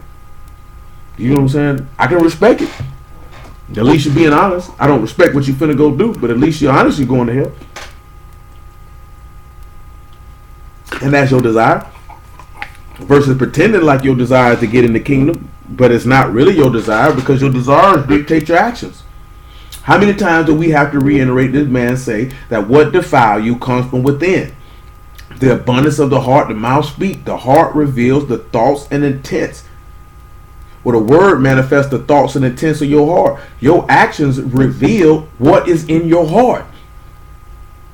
And this is how we can make the judgment and determination. That's what niggas don't realize. Your actions show what's in your heart. What you do is what you thought upon, what you pondered upon, what you manifested in your inward parts. Now it's manifested outwardly. That's why he told you to clean the inside of the cup and then make the outside clean first. See, these niggas were making the outside clean, but the inside wasn't clean. So the inside was manifesting outwardly that they were defiled, even though outwardly they look clean. When if you manifest and you clean what's inwardly, then righteousness will manifest itself outwardly because you clean on the inside. Therefore, you're going to be clean on the outside. Because your heart dictates your actions dictate what's in your heart. And there ain't no way around that.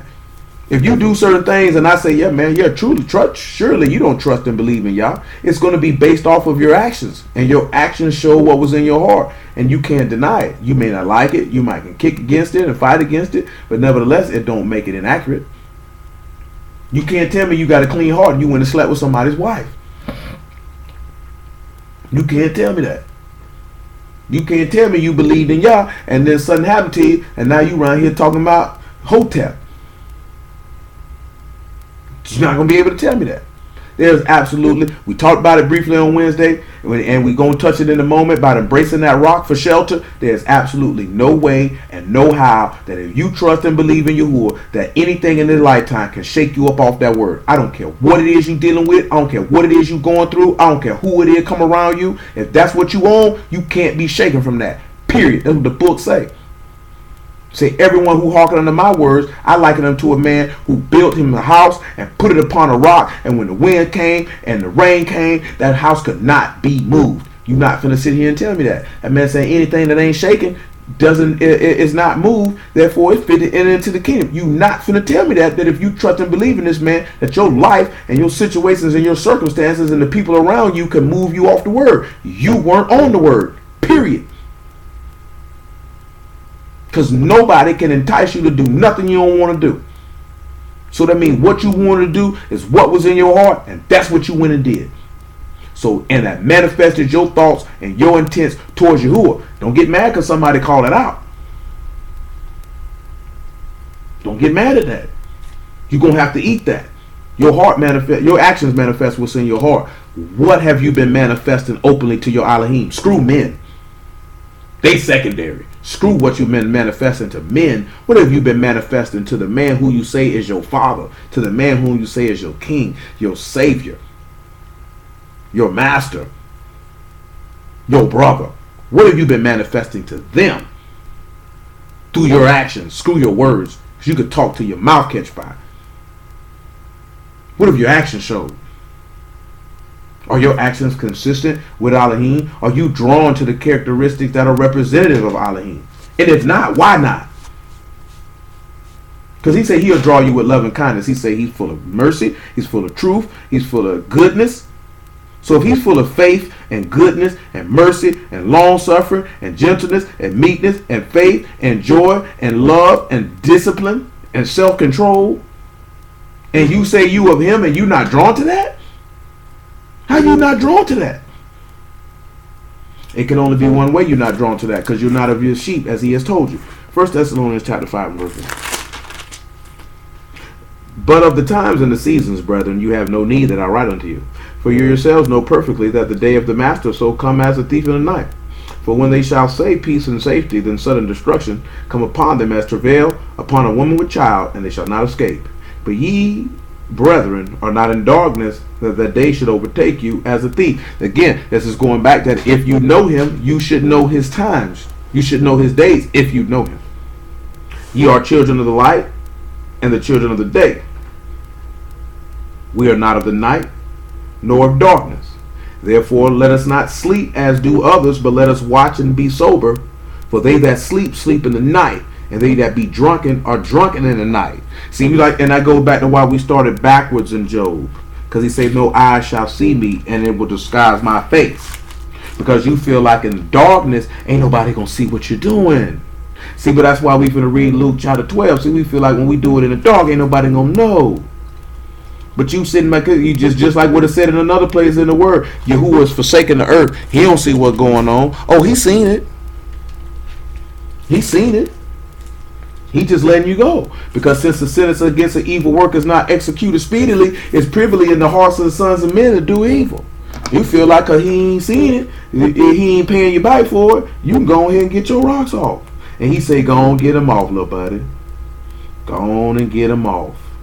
Because you're going to need a lot for where you're going. You're going to need a lot for where you're going. You got to think about that. Think about that. In the meantime, when there were gathered together innumerable multitude of people, insomuch that they trode one upon another, he began to say unto his disciples, first of all, beware of the leaven of the Pharisees, which is hypocrisy. For there is nothing covered that shall not be revealed, neither hid that shall not be known. Therefore, whatsoever you have spoken in darkness shall be heard in light, and that which you have spoken in the ear in closet shall be proclaimed upon the housetops.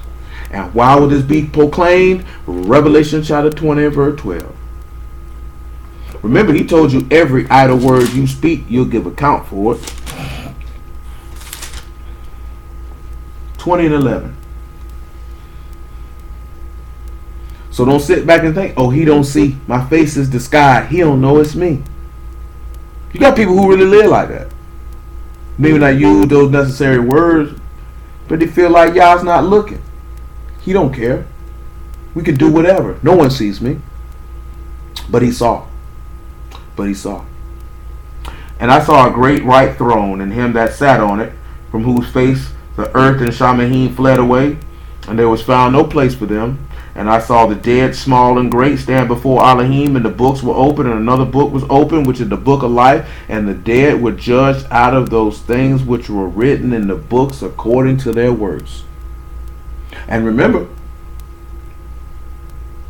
Hamashiach coming and standing before that throne, he going to be light, because he done been resurrected. He's going to be manifesting the esteem of Elohim. So it's going to shine light on all the works you did in darkness that you thought nobody saw, that you thought nobody knew of.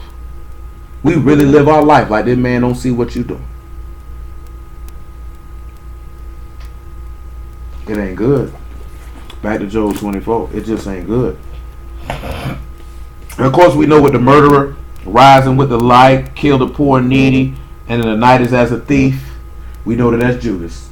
We done dealt with that. We're not going to go into that in great detail. We know that that is Judas. But the key thing is, he say they are those that rebel against the light, and they don't know the ways thereof, and they don't abide in those paths. So let's look at something, right? before we go to John with it, it was just something in my head. Yeah, John chapter 17.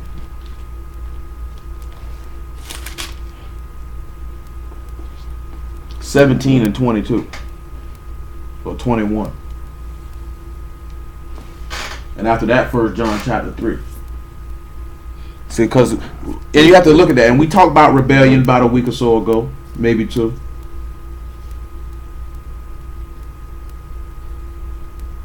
We always rebel.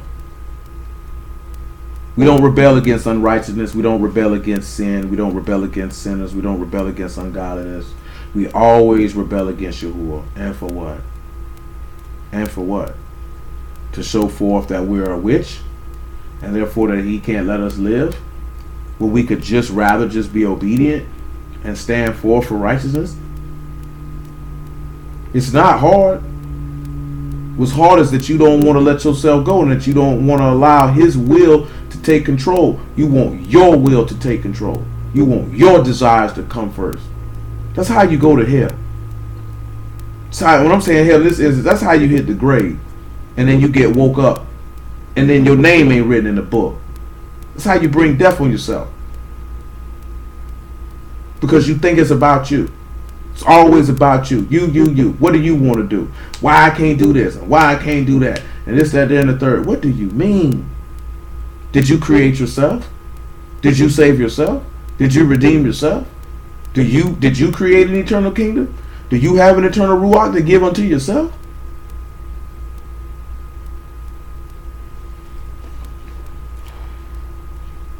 That they all may be one as thou, Father, art in me, and I in thee, that they also may be one in us, that the world may believe that thou hast sent me.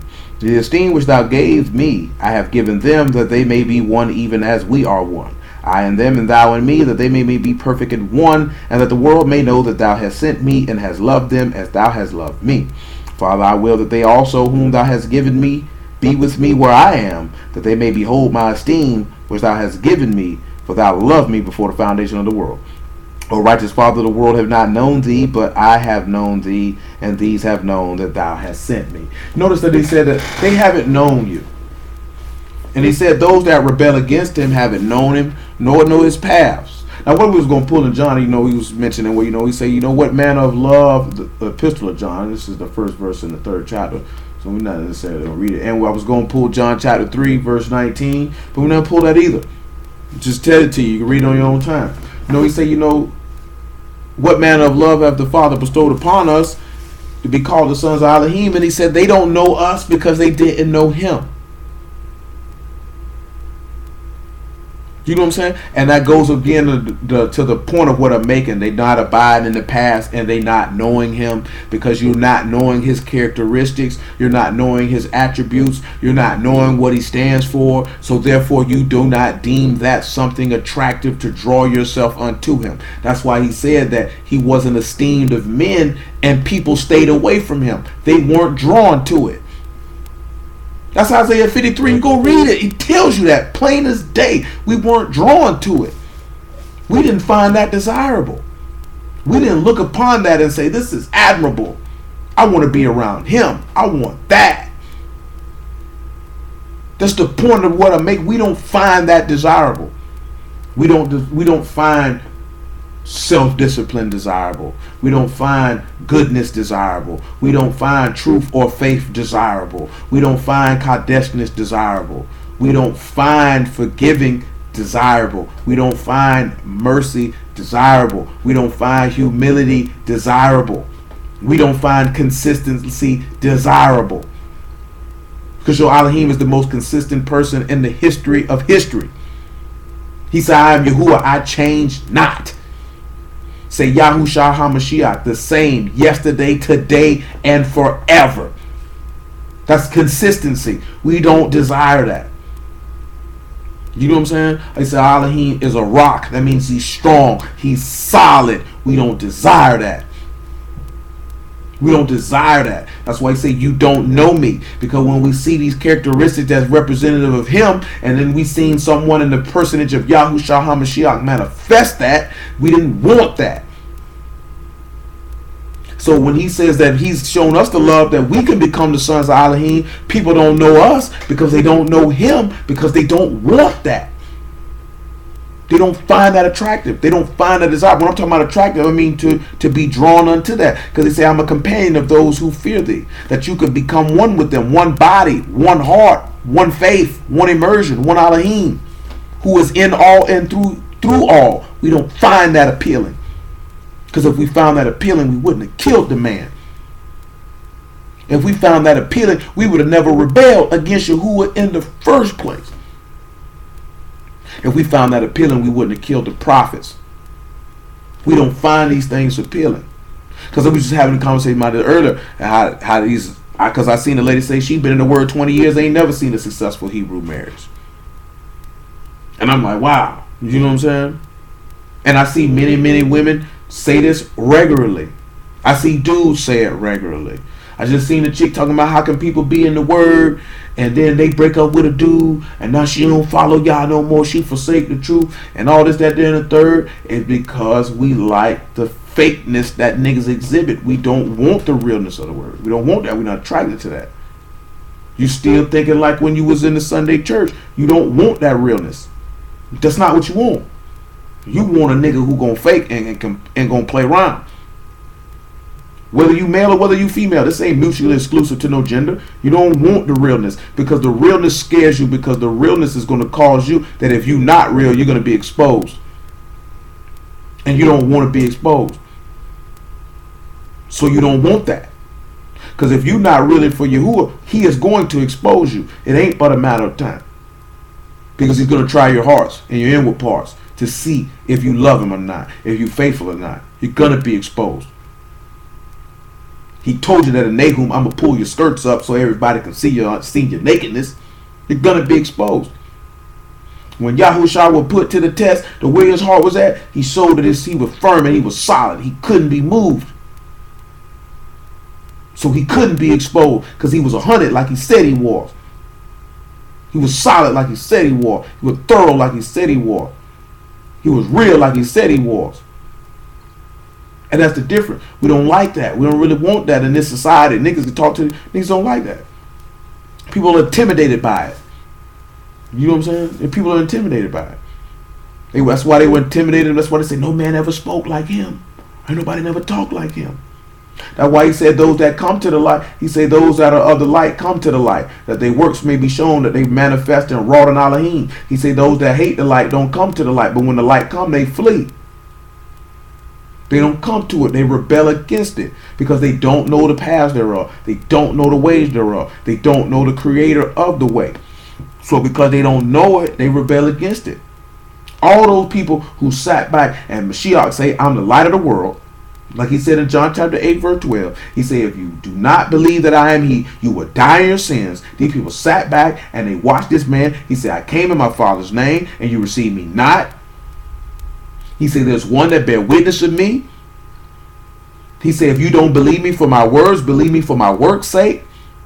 That he manifested the character of Elohim and they rebelled against that light and rejected it and didn't abide in that path. Why? He told you, seek the ancient paths and you'll find rest for your soul. And they say, we will not walk therein. We won't do it. We utterly refuse because we do not find that appealing. Because if we find that appealing, if we actually found that appealing, it wouldn't be as many. Because like I said, I don't know every righteous man or woman in the world. You know what I'm saying? By no means. But it wouldn't be as many people who don't have a husband or don't have a wife if we found that appealing. If all these people are righteous as they say they are. That wouldn't be happening. Because people will be automatically drawn to one another. Because of what they're about. You know what I'm saying? And if they like each other in the midst of that, you know, that's outstanding. But that's what's going to be drawn. That's what they're going to be drawn to. Because we hear more, you hear more stuff of negative than you do positive. When it comes to that. Because we're not drawn to that. Why do you think people turn away from Yahuwah? They wasn't really drawn to what this man was about. Nigga like Hotep. Hotep let you do what you want to do. You can do what you want to do. You don't have to be held to anything. You don't have to walk humbly and do justly and love mercy. You don't have to be Kadash. You don't have to do that. You don't have to have faith. You don't have to be firm. I'm going to say it like this here. Because I done said it loosely. I'm just going to say it plainly. But I will negate the use of one word. The only way that you can make it into the kingdom Elohim and to actually serve Yahuwah by Hashem Yahushua is that you got to be 100% a real man or woman. Like an authentic, real, solid person. If you are not an authentic, real, solid person, then this word is not for you. Period. Do you know what I'm saying? It's not for you. Absolutely it's not. Because when you look in this text and the type of person that he describes himself to be, and the type of person that his son showed himself to be, and the characteristic and attributes that this word says that you must be a 100% thorough and authentic and a solid individual. You have to be a real person. That's what there's nowhere around that. There's nowhere around that. If you have any inauthenticity, if you inauthentic in any type of way, Yahuwah can't do nothing with you because he's not inauthentic. Say Elohim is not a man that he shall lie, nor the son of a man that he should repent. If he said it, shall he not do it? He telling you he thorough. That's why he hates liars. That's why they're an abomination unto him. And a hypocrite is a liar because you profess to have beliefs of which you do not hold. So therefore you are a liar. And he do not respect that. You have to consider that. Are you as thorough as you say you are? When you look at all the people who be saying, if y'all willing, we all counted worthy to enter into his kingdom, and we all gather up at that day, you're going to see that everybody in that kingdom is thorough all the way around the board. Ain't a fake bone in their body. They solid individuals. That's what you're going to see. Look at Abraham, thorough. Isaac, thorough. Jacob, thorough. Joseph, thorough. Yahushua, son of Nun, thorough. Moses, thorough. Nehemiah, thorough. Ezra, thorough. These are thorough individuals. Look at all the kings of Yehuda. We looked at pretty much every last one of them. All the ones that were righteous were thorough. We ain't talking about some slip-ups that individuals had because they flesh. But these men were thorough. These men were thorough. These were solid dudes. These dudes were 100. You look at Saul. Saul wasn't thorough. David was thorough. Absalom wasn't thorough. Asa was thorough. Hezekiah was thorough. We already know Yahushua was thorough and still is. You have to look at that. Because if we say we are Elohim, then we should desire the things that are of Elohim. In totality. We should desire his character, and we should be able to identify his character and those who are his children. If we say we his children and we can't identify his character in them, are we really his children? What is the statement? Real, recognize real, and you looking real familiar. So if you are of Elohim, you should already be able to recognize if somebody's of Elohim or not. Irregardless of what they say out their mouth, their behavior be able to let you know that's one of ours. That's my people right there. I'm finna go holler at them. You're supposed to be able to recognize that. How you can't recognize that? Nevertheless, back to Job 24. Y'all forgive me, I got a lot in my brain. I seen some things this week just disgusted me. Just all the way around the board, just disgusted me.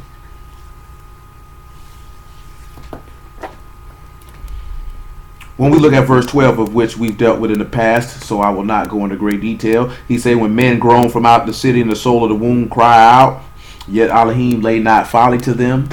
The video is actually named what this actual verse is. I don't know how old it is, it's a long time ago. But we know Hamashiach was wounded for our transgressions. We know for our stripes, that his stripes we are healed. We know that he cried out on the stake, and Elohim did not lay folly at his charge, because he resurrected him from the dead. So we know that if we die with him in death and be buried in the likeness of his death, and we are raised up in the likeness of his resurrection, when we cry out to Elohim, he will not lay folly to our charge, because those sins are wiped away. So you supposed to sat back and looked at That when you got immersed, that was for you to come up to be in newness of life and for your sins to be washed away. How could we turn around and go sin after that? Considering that we were partakers of such a great mercy. And I don't think people necessarily always impart the seriousness of what that really means to really care, because niggas just look at it as a ritual, something that you doing. You know what I'm saying? This ain't just something that you doing. Like, this word is dead serious for me. It's dead serious for me. If I was to never achieve anything I wanted to do in business, but I made it in this man's kingdom, praise Yah. If I was to die alone, praise Yah. If I was to never have a child, praise Yah. If it get me in this man's kingdom, I really don't care about anything else. Do you know what I'm saying? I really don't. You know what I'm saying? Not when compared to that. It's not that I don't care about nothing. I'm just about compared to that. That's my number one priority. If I had to live up under an underpass, but to get in this man's kingdom, then so be it. You know what I'm saying? If I had to live as a vagabond and the star, whatever, as long as I got in this man's kingdom, I don't care. I don't really care. That's the only place where I want to be at.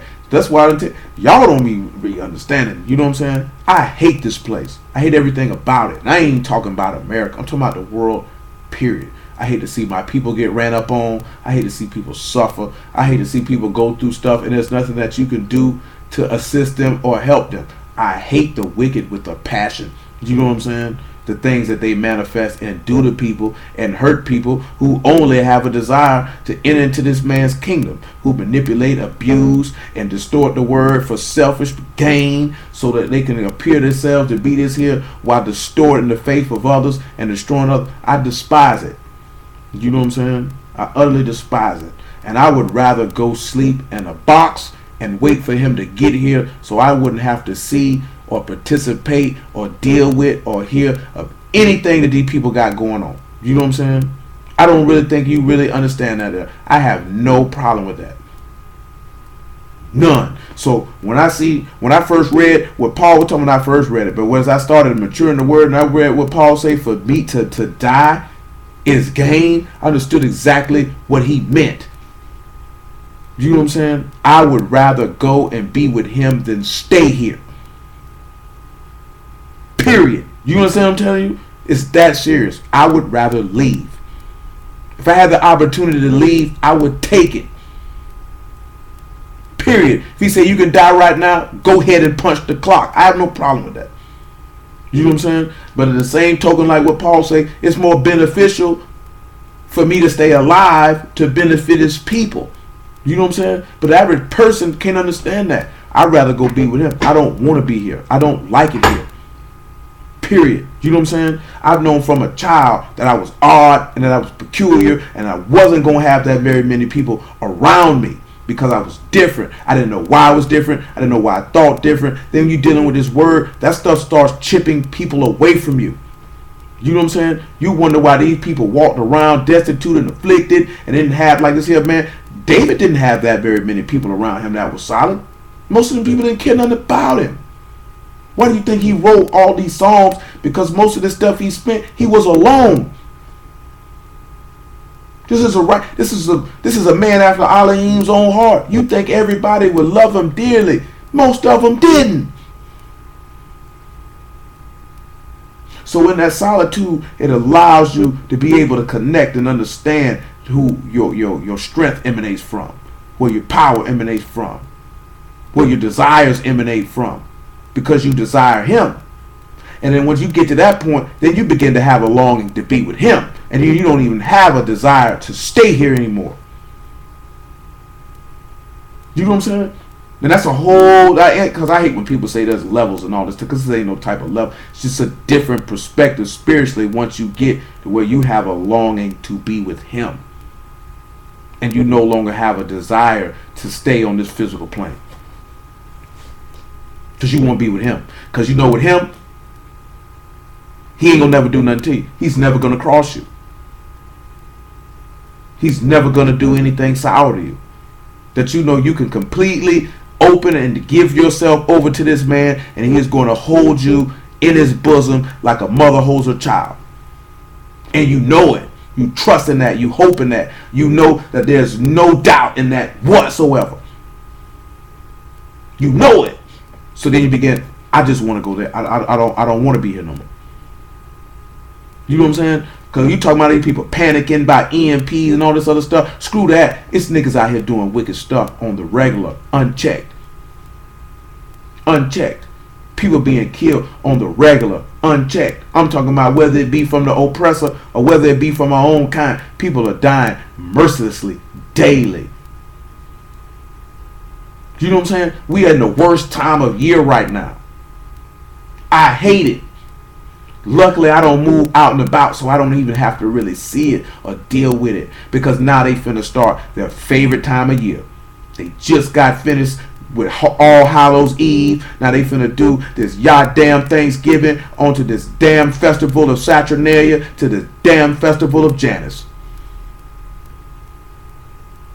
And then not too long after that, they're gonna have the damned festival of Ashtaroth. And it's disgusting and it's despicable. It makes me sick. Do you know what I'm saying? I just don't manifest it. You just wouldn't be able to tell openly how disgusted I am with it. Because I just accept that this is their land and this is what they do. You know what I'm saying? And it is what it is. You know what I'm saying? I put people, happy Halloween. You know, you get tired of I don't celebrate Halloween. Some people talk about, why do people always say that to you? Because everybody just assumes that that's just what everybody does. Because that's a commercial thing. It's the natural thing that people do. They just assume it. They just assume it. So it doesn't even bother me that they assume it. I understand that they do. I utterly detest it, though. Grown people dressing up. Talking about it's for the kids. More grown niggas dressing up than a little bit. Grown niggas having a Halloween party, spending all this time to dress up, but it's for the kids. It ain't for the kids, nigga. You getting dressed up to go drunk, party, and fornicate. That's what you're doing. That junk should disgust you. You know what I'm saying? I hate this place. I wasn't joking about that last week, man. If I was dying and a nigga saved my life, I'ma be mad. Why you just couldn't let me die? You know what I'm saying? Why did you have to keep me here? I don't want to be here. I don't. I really don't. I really, really don't. It's disgusting. Then, of course, what we were talking about earlier about them running up on the widow and the fatherless, what this word say they're going to do to our people. Let me see before I continue. See, my perspective is on this here, right? When there's instances that say that merciful men die so they don't see the evil to come.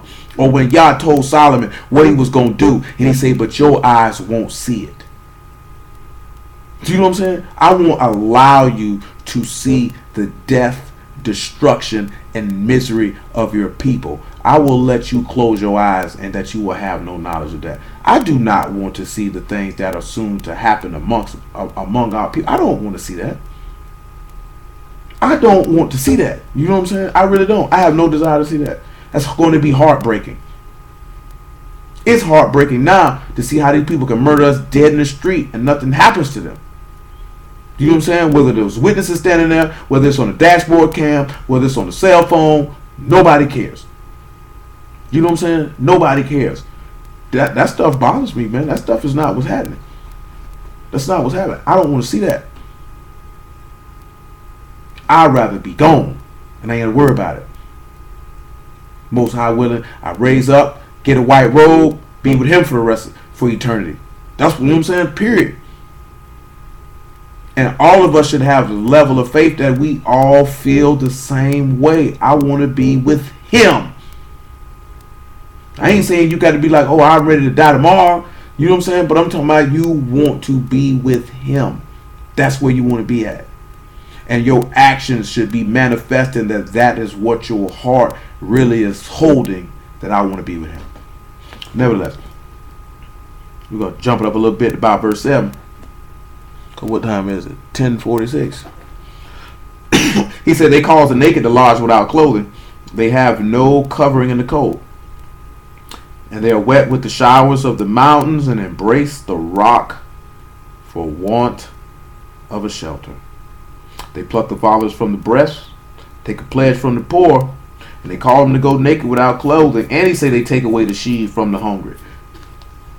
So what you're seeing is exploitation of poor people, humble people, people who don't have anything.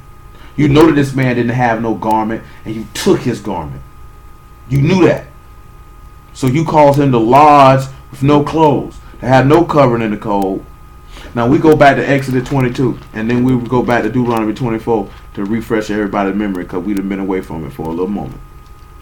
Or what we looking at, or what you're supposed to understand, what you're not supposed to do. And that's verse 25, in Exodus 22. Say, if you lend money to any of my people that is poor by thee, thou will not be under him a usurer, neither shalt thou lay upon him usury. So notice that he said that if you lend any money to someone that is poor, that you can't charge this poor man no interest. This is what he's telling you. He said, if thou at all take thy neighbor's raiment to pledge, you would deliver it to him when the sun goes down. That is his covering only. It is raiment for his skin. Wherein will he sleep? And if it shall come to pass and he cry to me, I will hear. Because he says, I'm gracious. So let's examine that before we go back to Deuteronomy 24 and look at that. And let's examine sleep.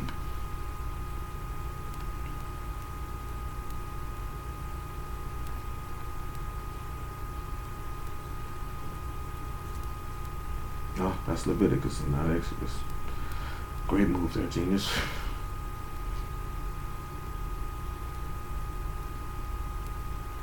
He asked a question. He said, if you take this man's covering, where is he going to sleep?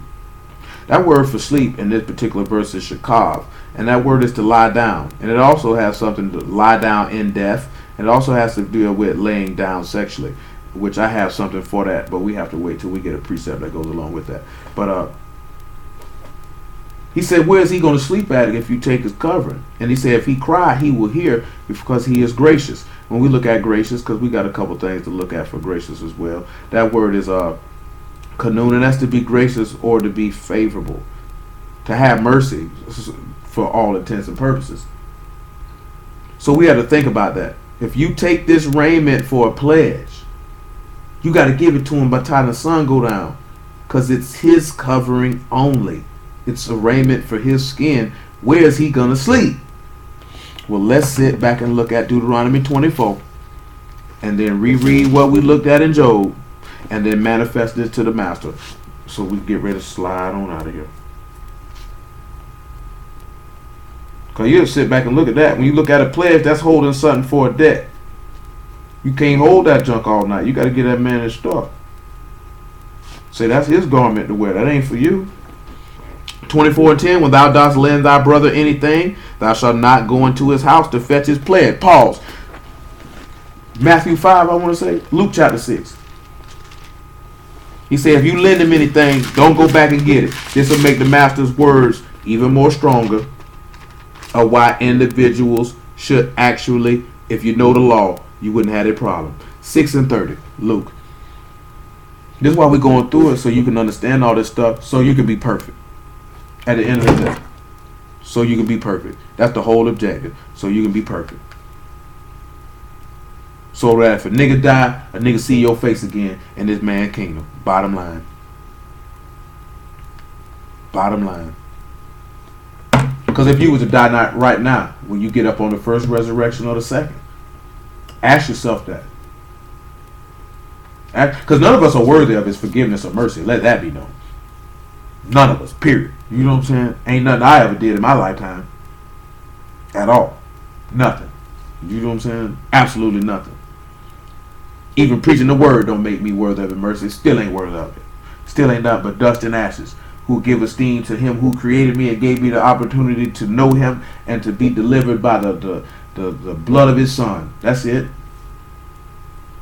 And shoot, it ain't like I ain't never said it before. You know, a lot of people got a lot of ideas about me. I could care less. You know what I'm saying? Most of them. The funniest part of me in the world is when niggas think they know you, and nigga, you don't know me, nigga. You thought you did, because you just had perceptions. You know what I'm saying? There's very few people that's actually sat down and had a real conversation with me, even been around me on a consistent basis. Because I know, which I was going to tell you this tomorrow, I know I have the propensity to be a recluse. I will isolate myself from people, and it ain't really got nothing to do with nothing. You know what I'm saying? I'm so used to being alone, or just being alone, or just period, that I do that from time to time. Don't be nothing personal. You know what I'm saying? Just used to it. That's why prison was the most horrible thing ever. because you couldn't get away from nobody. You were surrounded by people 24/7. There was never no walk off and be by yourself, just zone in your own thoughts, just that, then the third. It's always somebody there. Whether it's an inmate, whether it's a guard, whatever. You know what I'm saying? That's frustrating for an individual such as myself. I like to be by myself sometimes. Really more often than not. Luke 6:30.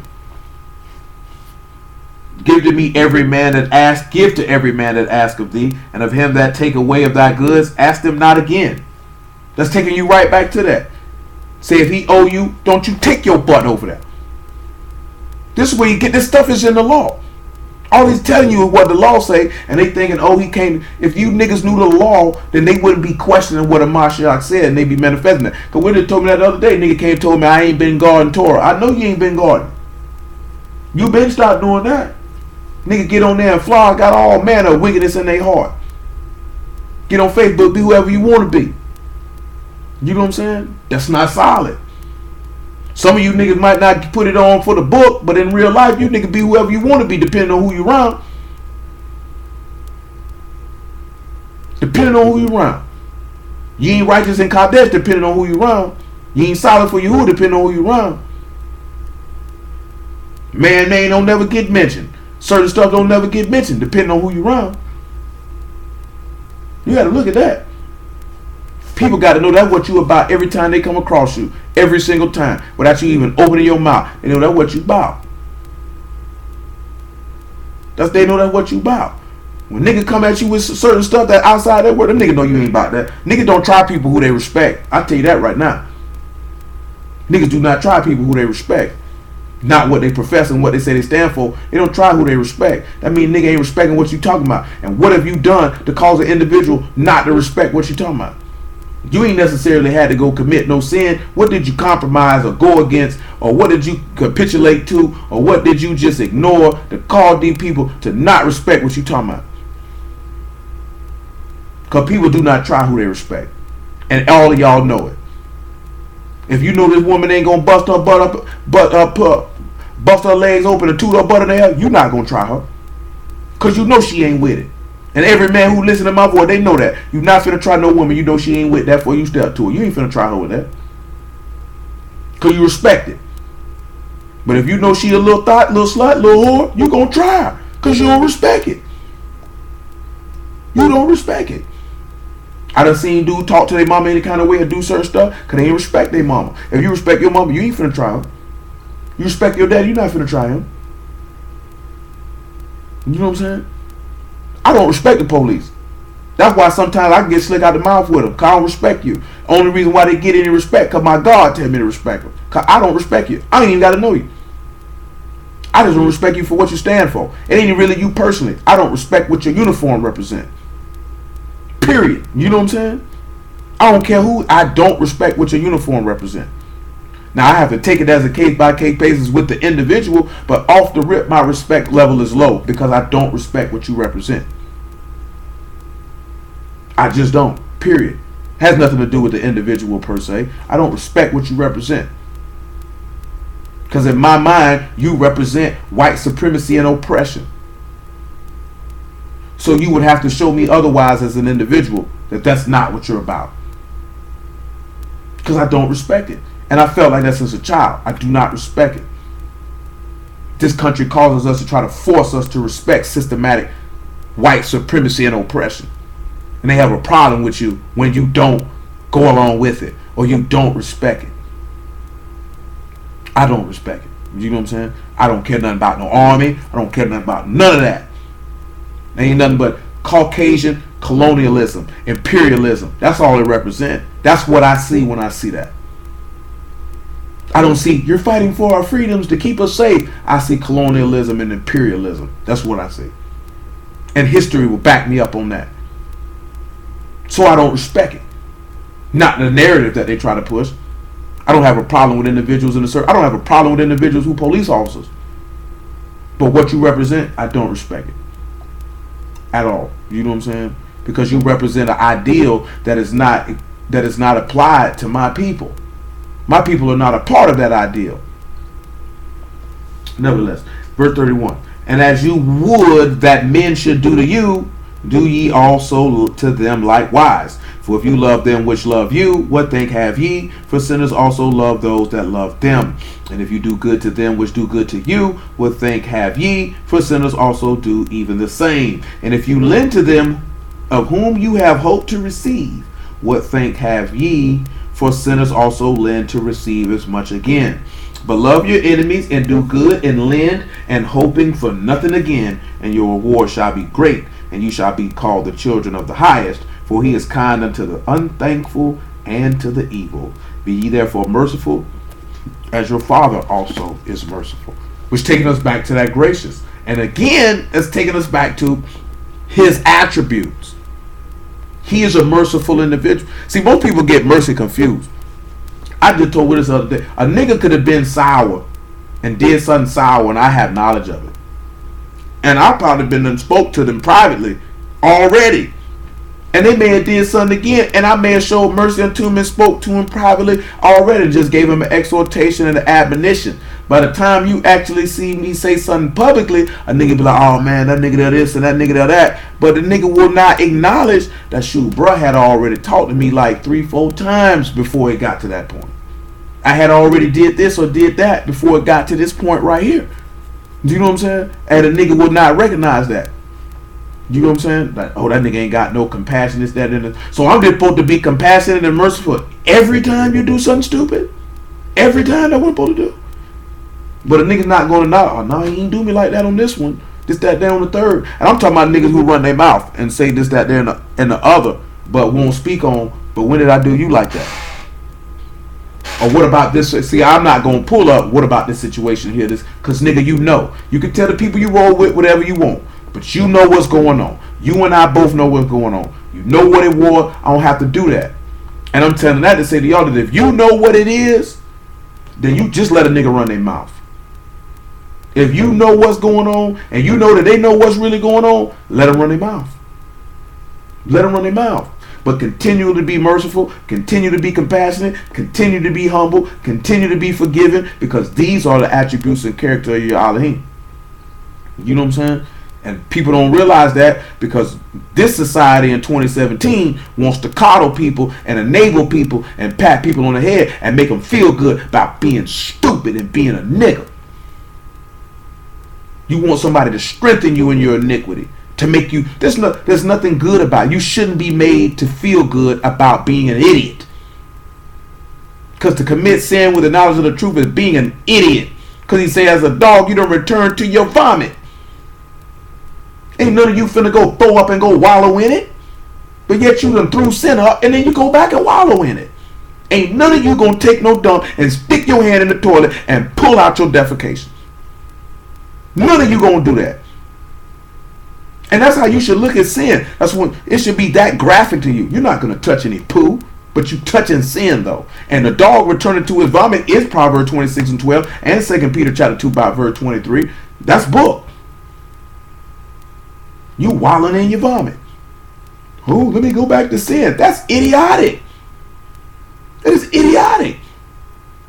Have you forgotten where you had fallen from? That you have forgotten that you were undeserving, that you were filthy, vile, and disgusting, and you have been washed and made clean and changed your garments to go make them dirty again? What sense does that make? Back to Deuteronomy 24.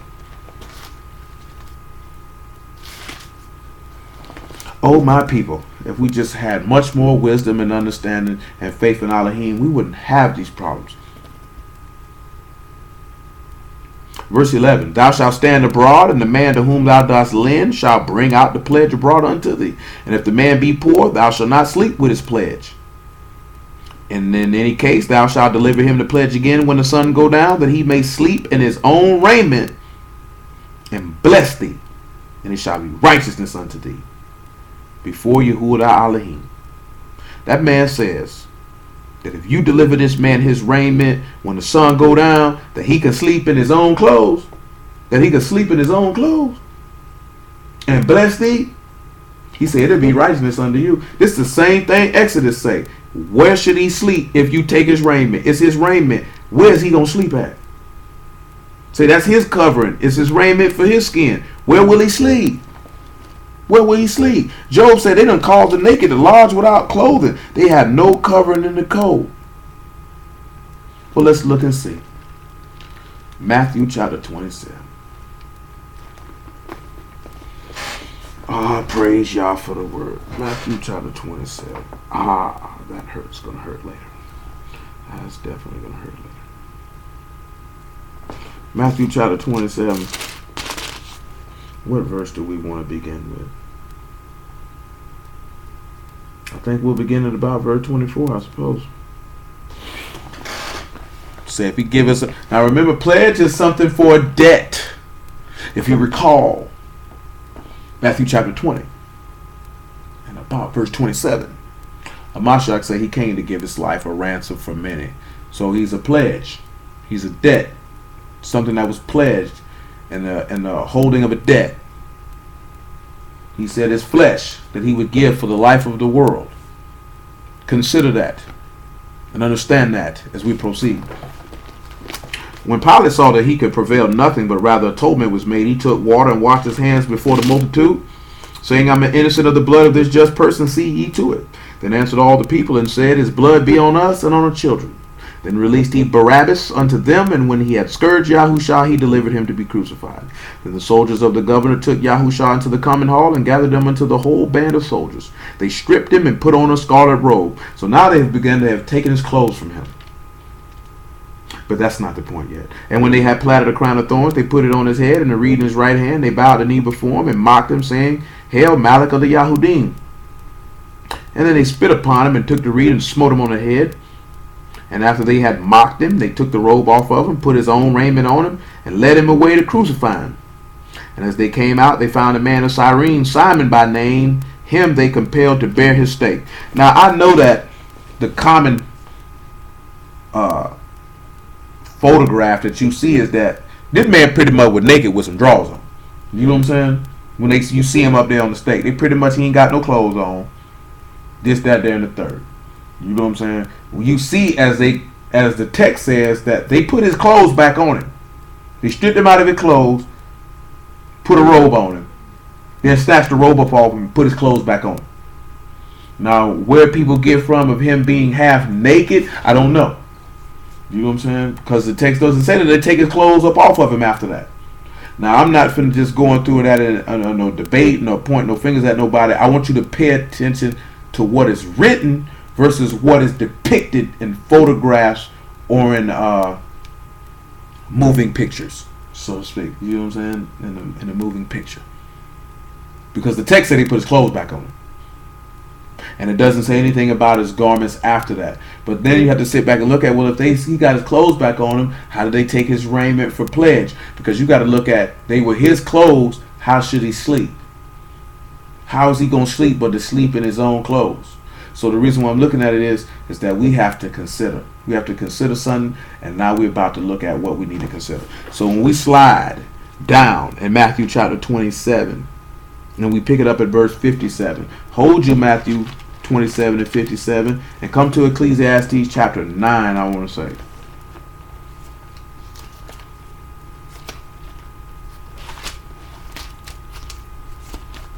I do got to get the favorable part in here. It is after 11 o'clock. You know, I've been sparing y'all a lot lately of not going for an extended period of time, but I'm probably finna go for an extended period of time. I really don't care right now at this moment in time. Ecclesiastes 9 and 7. Go thy way, eat thy bread with joy, drink thy wine with a merry heart, for Elohim now accept thy works. Now, isn't that interesting that he told you to eat your bread with joy and to drink your wine with a merry heart, for Elohim now accept your works? And we've dealt with this before. I think we dealt with it during Tabernacles a couple years back, to be specific. But I don't think any of y'all were present for that.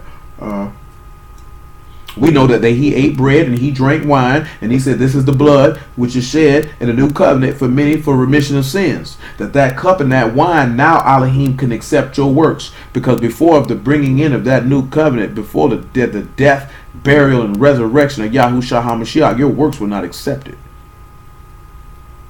And this is why I mentioned that understanding the significance of being immersed, you understand that Elohim is accepting your works now.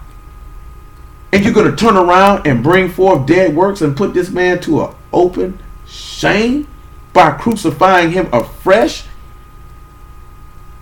in the event that you would have to be immersed again. But nevertheless, committing sin still, we still have the understanding of that. You're crucifying him again. You're driving a nail in his hand. You smacked him with the reed. You spit in his face. Just the fact of you don't go out to hurt people that you love, but yet you say you love this man, yet you hurt him. How? Nevertheless, let thy garments always be white, and let thy head lack no ointment. He said, let your garments be white. Now let's come on back now and let's look at Matthew 27:57. Because y'all should know what Revelation 19 say. They were clothed in fine linen, clean and white. That's the righteousness of the Kadesh.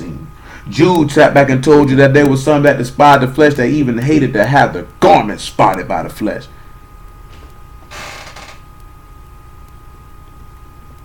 Nobody don't want no garment. They don't want no spots on that white garment. Y'all know how it is. You put on some white, you don't want nothing to get on it, nothing to stain it. We stain our white garments with sin. That's why he say let your garments always be white. They can't be white if you're defiling it, if you're rolling around in your vomit. And when the evening was come, notice the evening would come. He said you need to deliver it to him before the sun go down so he could sleep in his own clothes. That's what the law said. Give it to him so he could sleep in his clothes.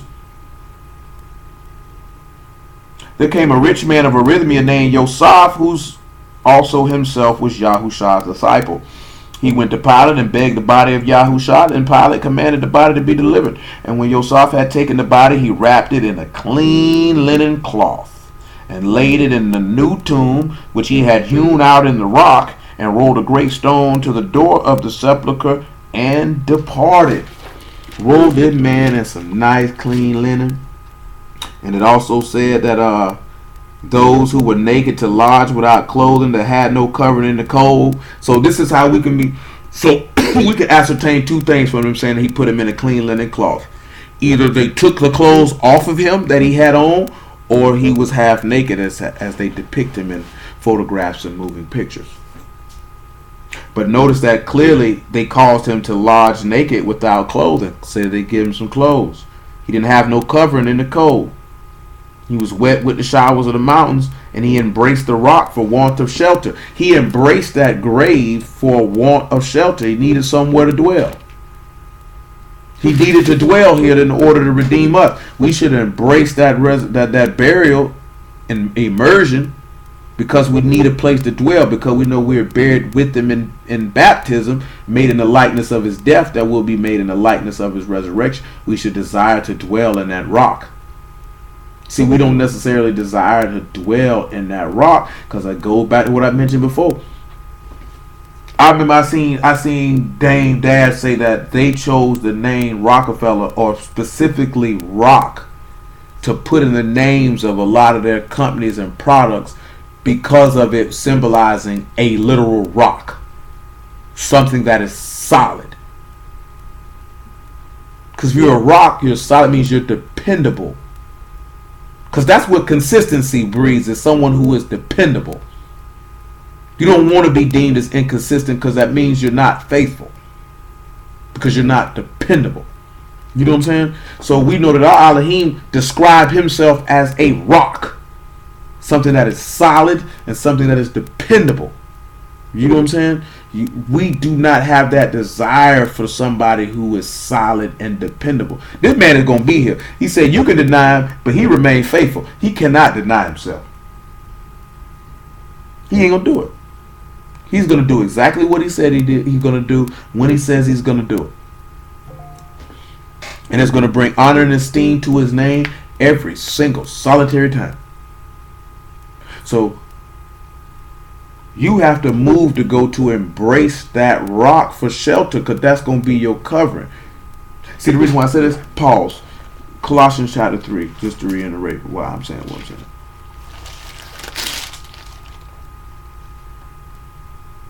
Three and one, I suppose. Now you could take with the words out of this book, and you can take the exhortation that I added with it, and you can do with it what you will. But trust and believe, I meant every single solitary word I said out of my mouth. Every one of them. And I'm talking about my own words. We already know y'all meant every word that he said. That goes without saying. If you then be risen with Mashiach, seek those things which are above, where Mashiach sit on the right hand of Elohim. Set your affections on those things above and not the things on the earth, for you are dead and your life is hid with Mashiach and Elohim. See, your life is, you hid with him because you went to that rock for a want of shelter. So you covered and you hidden. And I don't know if we necessarily want to be hidden. I don't know if we necessarily want that shelter, want that protection. Because until our people prove it otherwise, I'm a firm attester and believer that we do not desire the things or the people that be of Elohim, no matter what situation or circumstance it pertains to. I just don't see it. We don't desire it. We don't care for it. We don't want it. Because we clearly are not solid, and we not 100, and we not real and authentic. Clearly, I'm talking about our people as a whole, not just pointing out individuals as a whole. Because we got to learn to look at ourselves as a whole, and not always as individuals. As a whole, we don't like that. We don't want that. We don't want it. But Elohim said he required those to serve him and Ruach and in truth. That means you got to be solid. You got to be real. You got to be authentic. Just like he is. Yahushua the realest to ever do it. He said all those that be in him will be just like him. So anybody that's of him, they got to be 100. They got to be. You may not like them, but they going to be 100. And when you see their character, let's look at, well, I'm going to get to that in a moment. Let's come over here and let's look at Matthew chapter 28. Let's see if it's got the verse that we need. It does not. We have to go to John 20 for that.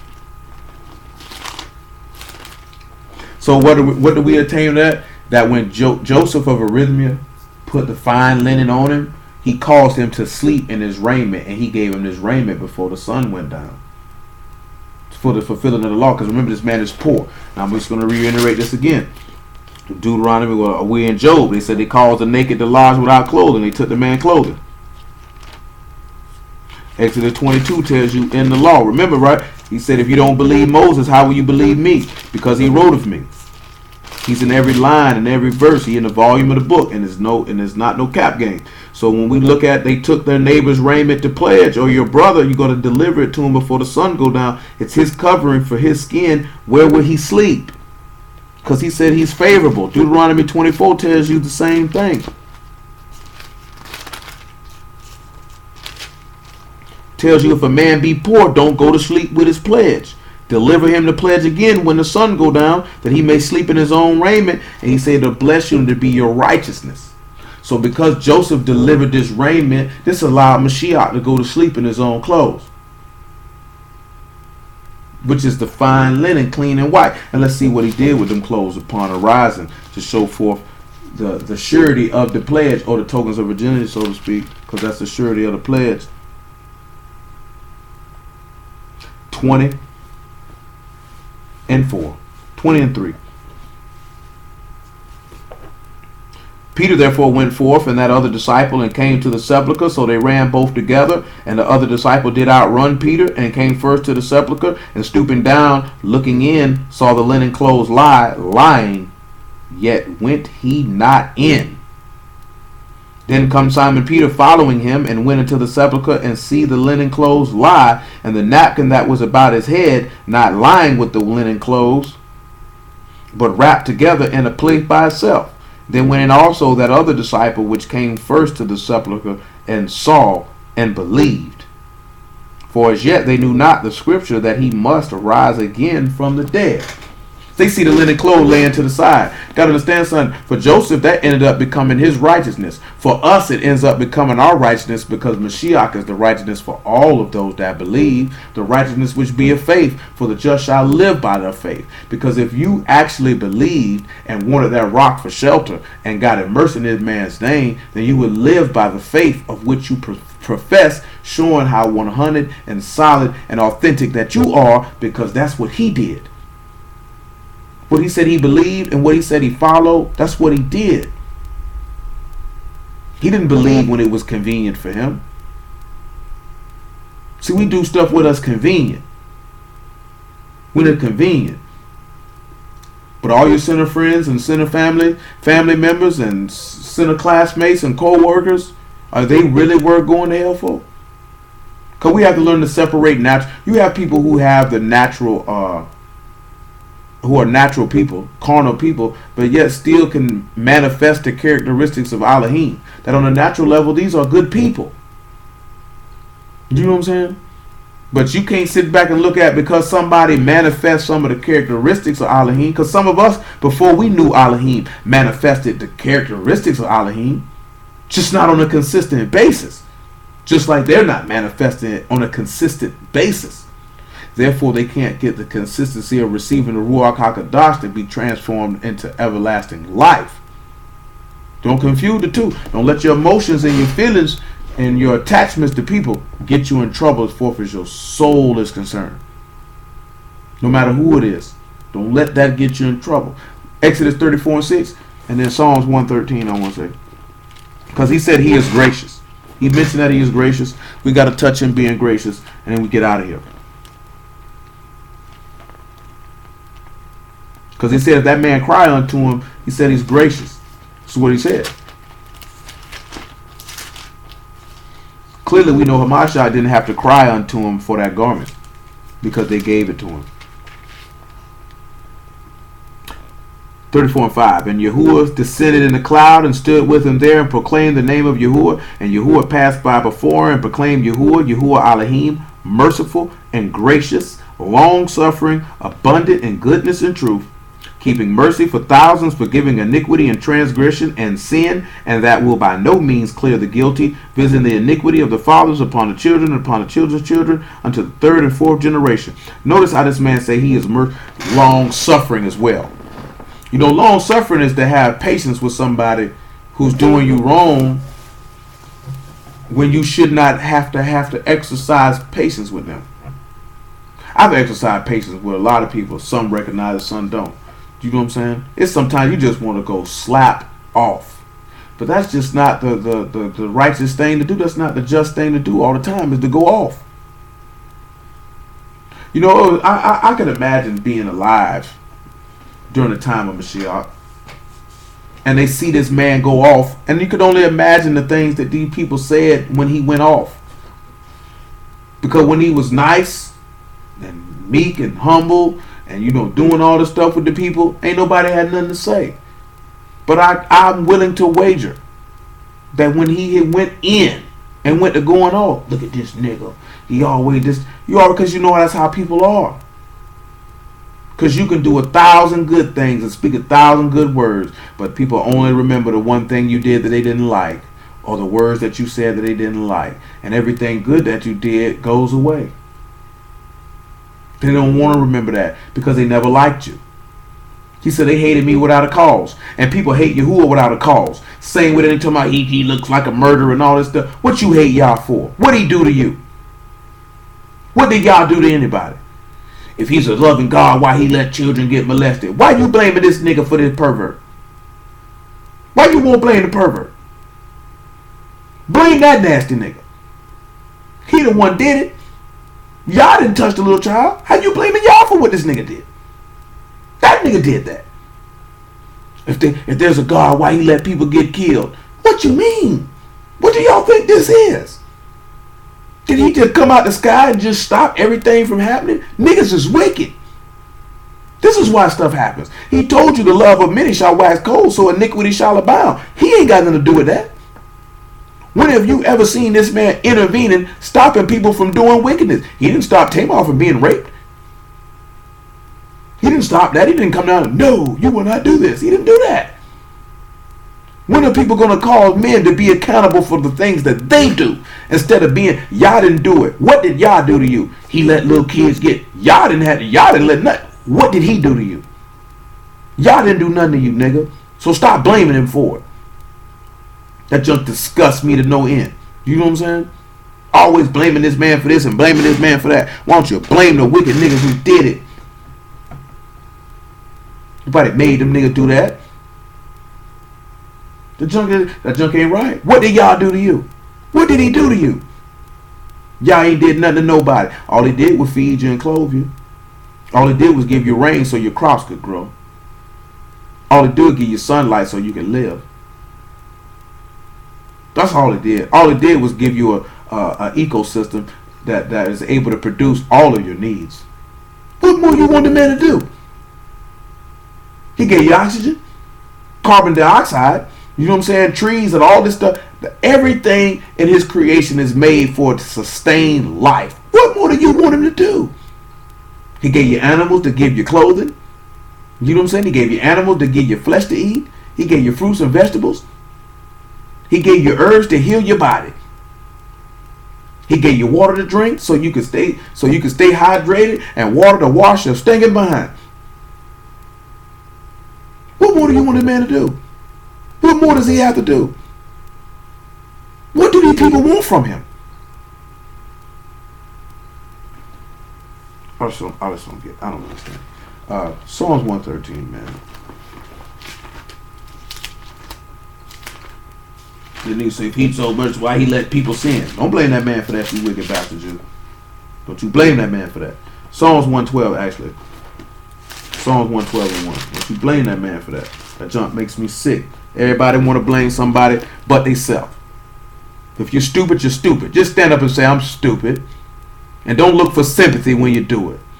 Just own it and just say, I'm stupid. That's what niggas want to do. They want somebody to feel sorry for them. Shed a tear for me. I ain't crying for you, Argentina. I don't care. Psalms 112 and 1. The same way niggas like this here, niggas in prison, I'm like, man, don't cry for me, my nigga. Don't like this here for me, shoot, nigga. I'm the reason why I'm here. I done told y'all about that time the dude say, you know, God got you. God ain't got me here nothing. I got myself here. Don't you put that on him. And I ain't know nothing about no word then. But I knew I wasn't finna let nobody blame the Most High for my decision. That was my decision. My choice led me in this direction.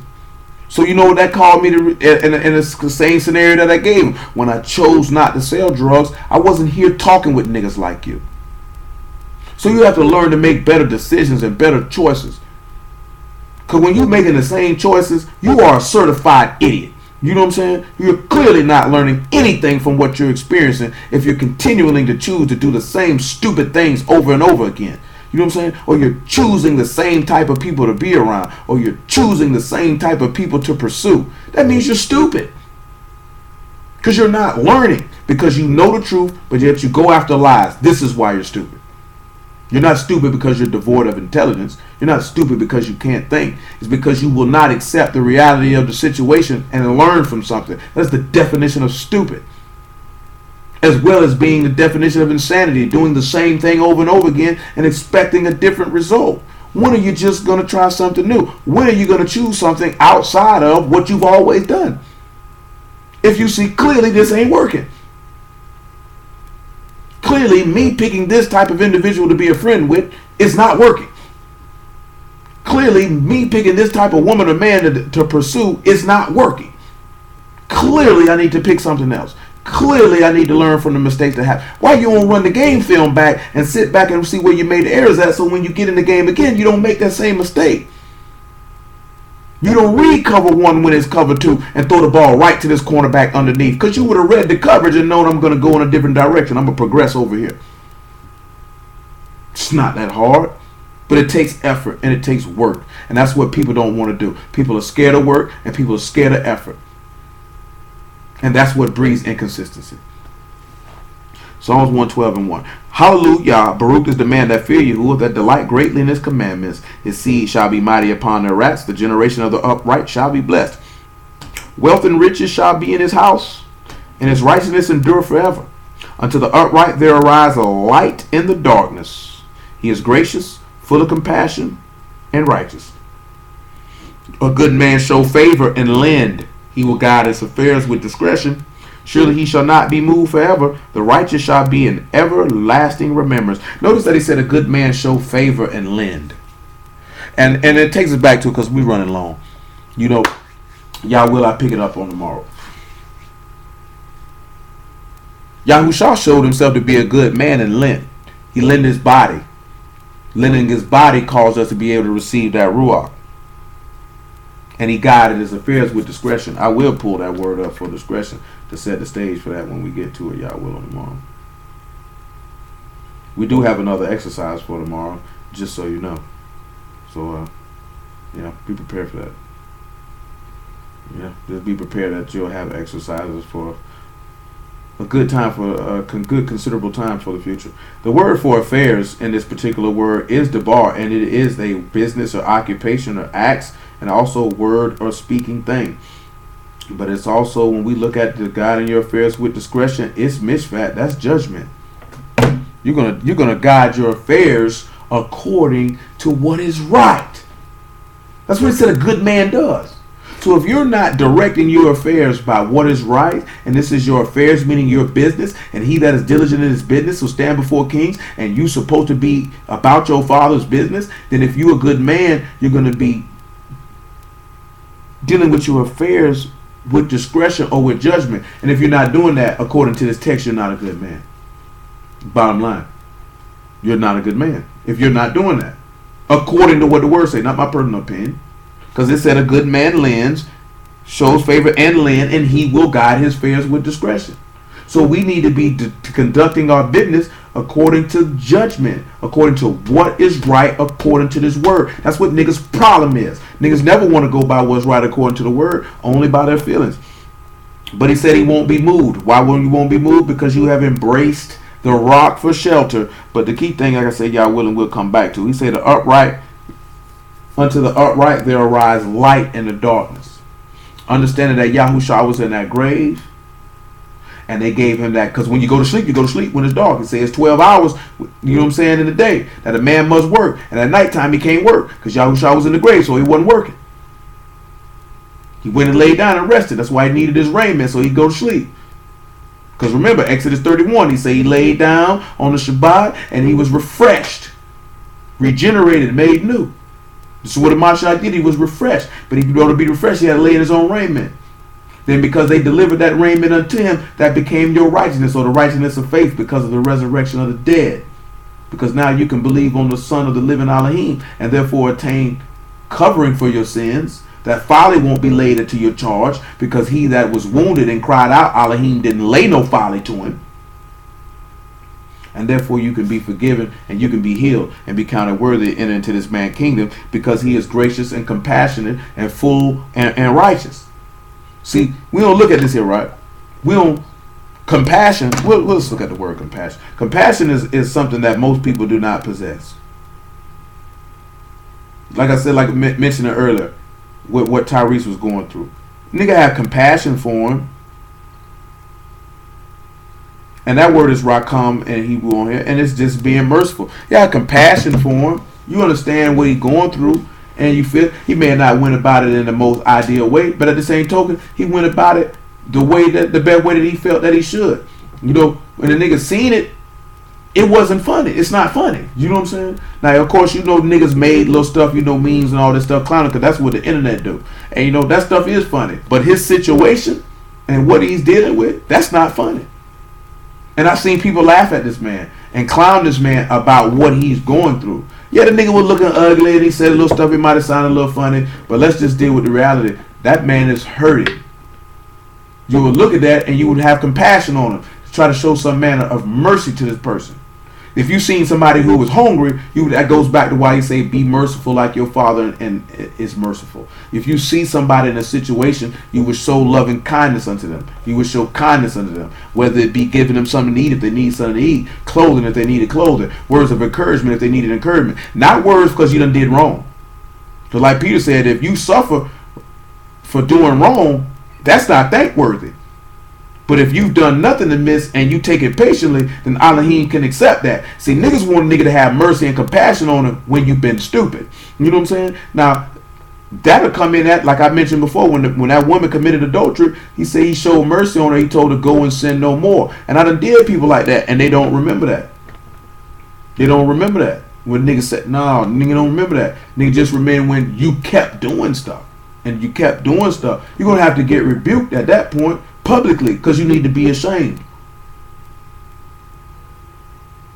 Mercy is all. That's what Elohim is about. Is being merciful. This is what he's about. You know what I'm saying? We talked about it last week when niggas feel like, oh boy, you ain't as hard as that there in the third. If you actually pay attention to the word, Yah is hard, but he's not as hard as he speaks in a lot of instances, because he showed mercy quite a lot to individuals who he necessarily didn't have to show it to. He still knocked Ahab head off. He still showed mercy to him. He showed mercy to Manasseh. He showed mercy to many men who were not worthy of him. He showed mercy to Nebuchadnezzar. And we would look at that as, why would he do that? Why would he do that? I would have just did this and did that. Because that is his character. That is his attribute. That's whom he is. He is a merciful individual, even to people who are not worthy of it. When y'all finally get on you, man, and kill you or take you out or expel you, you don't cross the line. We didn't talk about this before, and we ain't gonna go no further. We didn't talk about this before I at least stop the record button. It took a long time before y'all actually put us out that land. We don't even sit back and consider how merciful he was. He told you in 2 Chronicles 36, he kept sending prophets because he had compassion on his people. And on the place where he placed his name, he didn't want to put them out. He didn't want to kill them. He showed mercy for them. These niggas were bucking from the wilderness. This man did not put them out of Jerusalem until the time of Nebuchadnezzar. Do you know how long that is? Do you know how many kings went by from Saul to Zechariah before he put you out? We just talking about Yehuda. He ain't talking about Yasharal, because he put them out first, and he let Yehuda ride for about another good almost 200 years, about a good 150, 160 before he put them out. So you're talking about a whole century and a half before he put these niggas out. This is how long that mercy extended for. He say he is slow to anger and he's merciful. These are the attributes of Elohim. Not just snap, oh, that's not how he rolls. That's where that long suffering come in at. That's not how he rolls. We have to take that on. It's probably a very difficult thing to take on. We got to take that on. Because when you show that mercy and you show that compassion and you have that long suffering, there's nothing that they can say and be justified in the eyes of Elohim. And that's the thing, we miss that because we don't identify those attributes of being the attributes of Yahuwah, the being the attributes of the Son of the living Elohim, Yahushua HaMashiach. We don't identify that.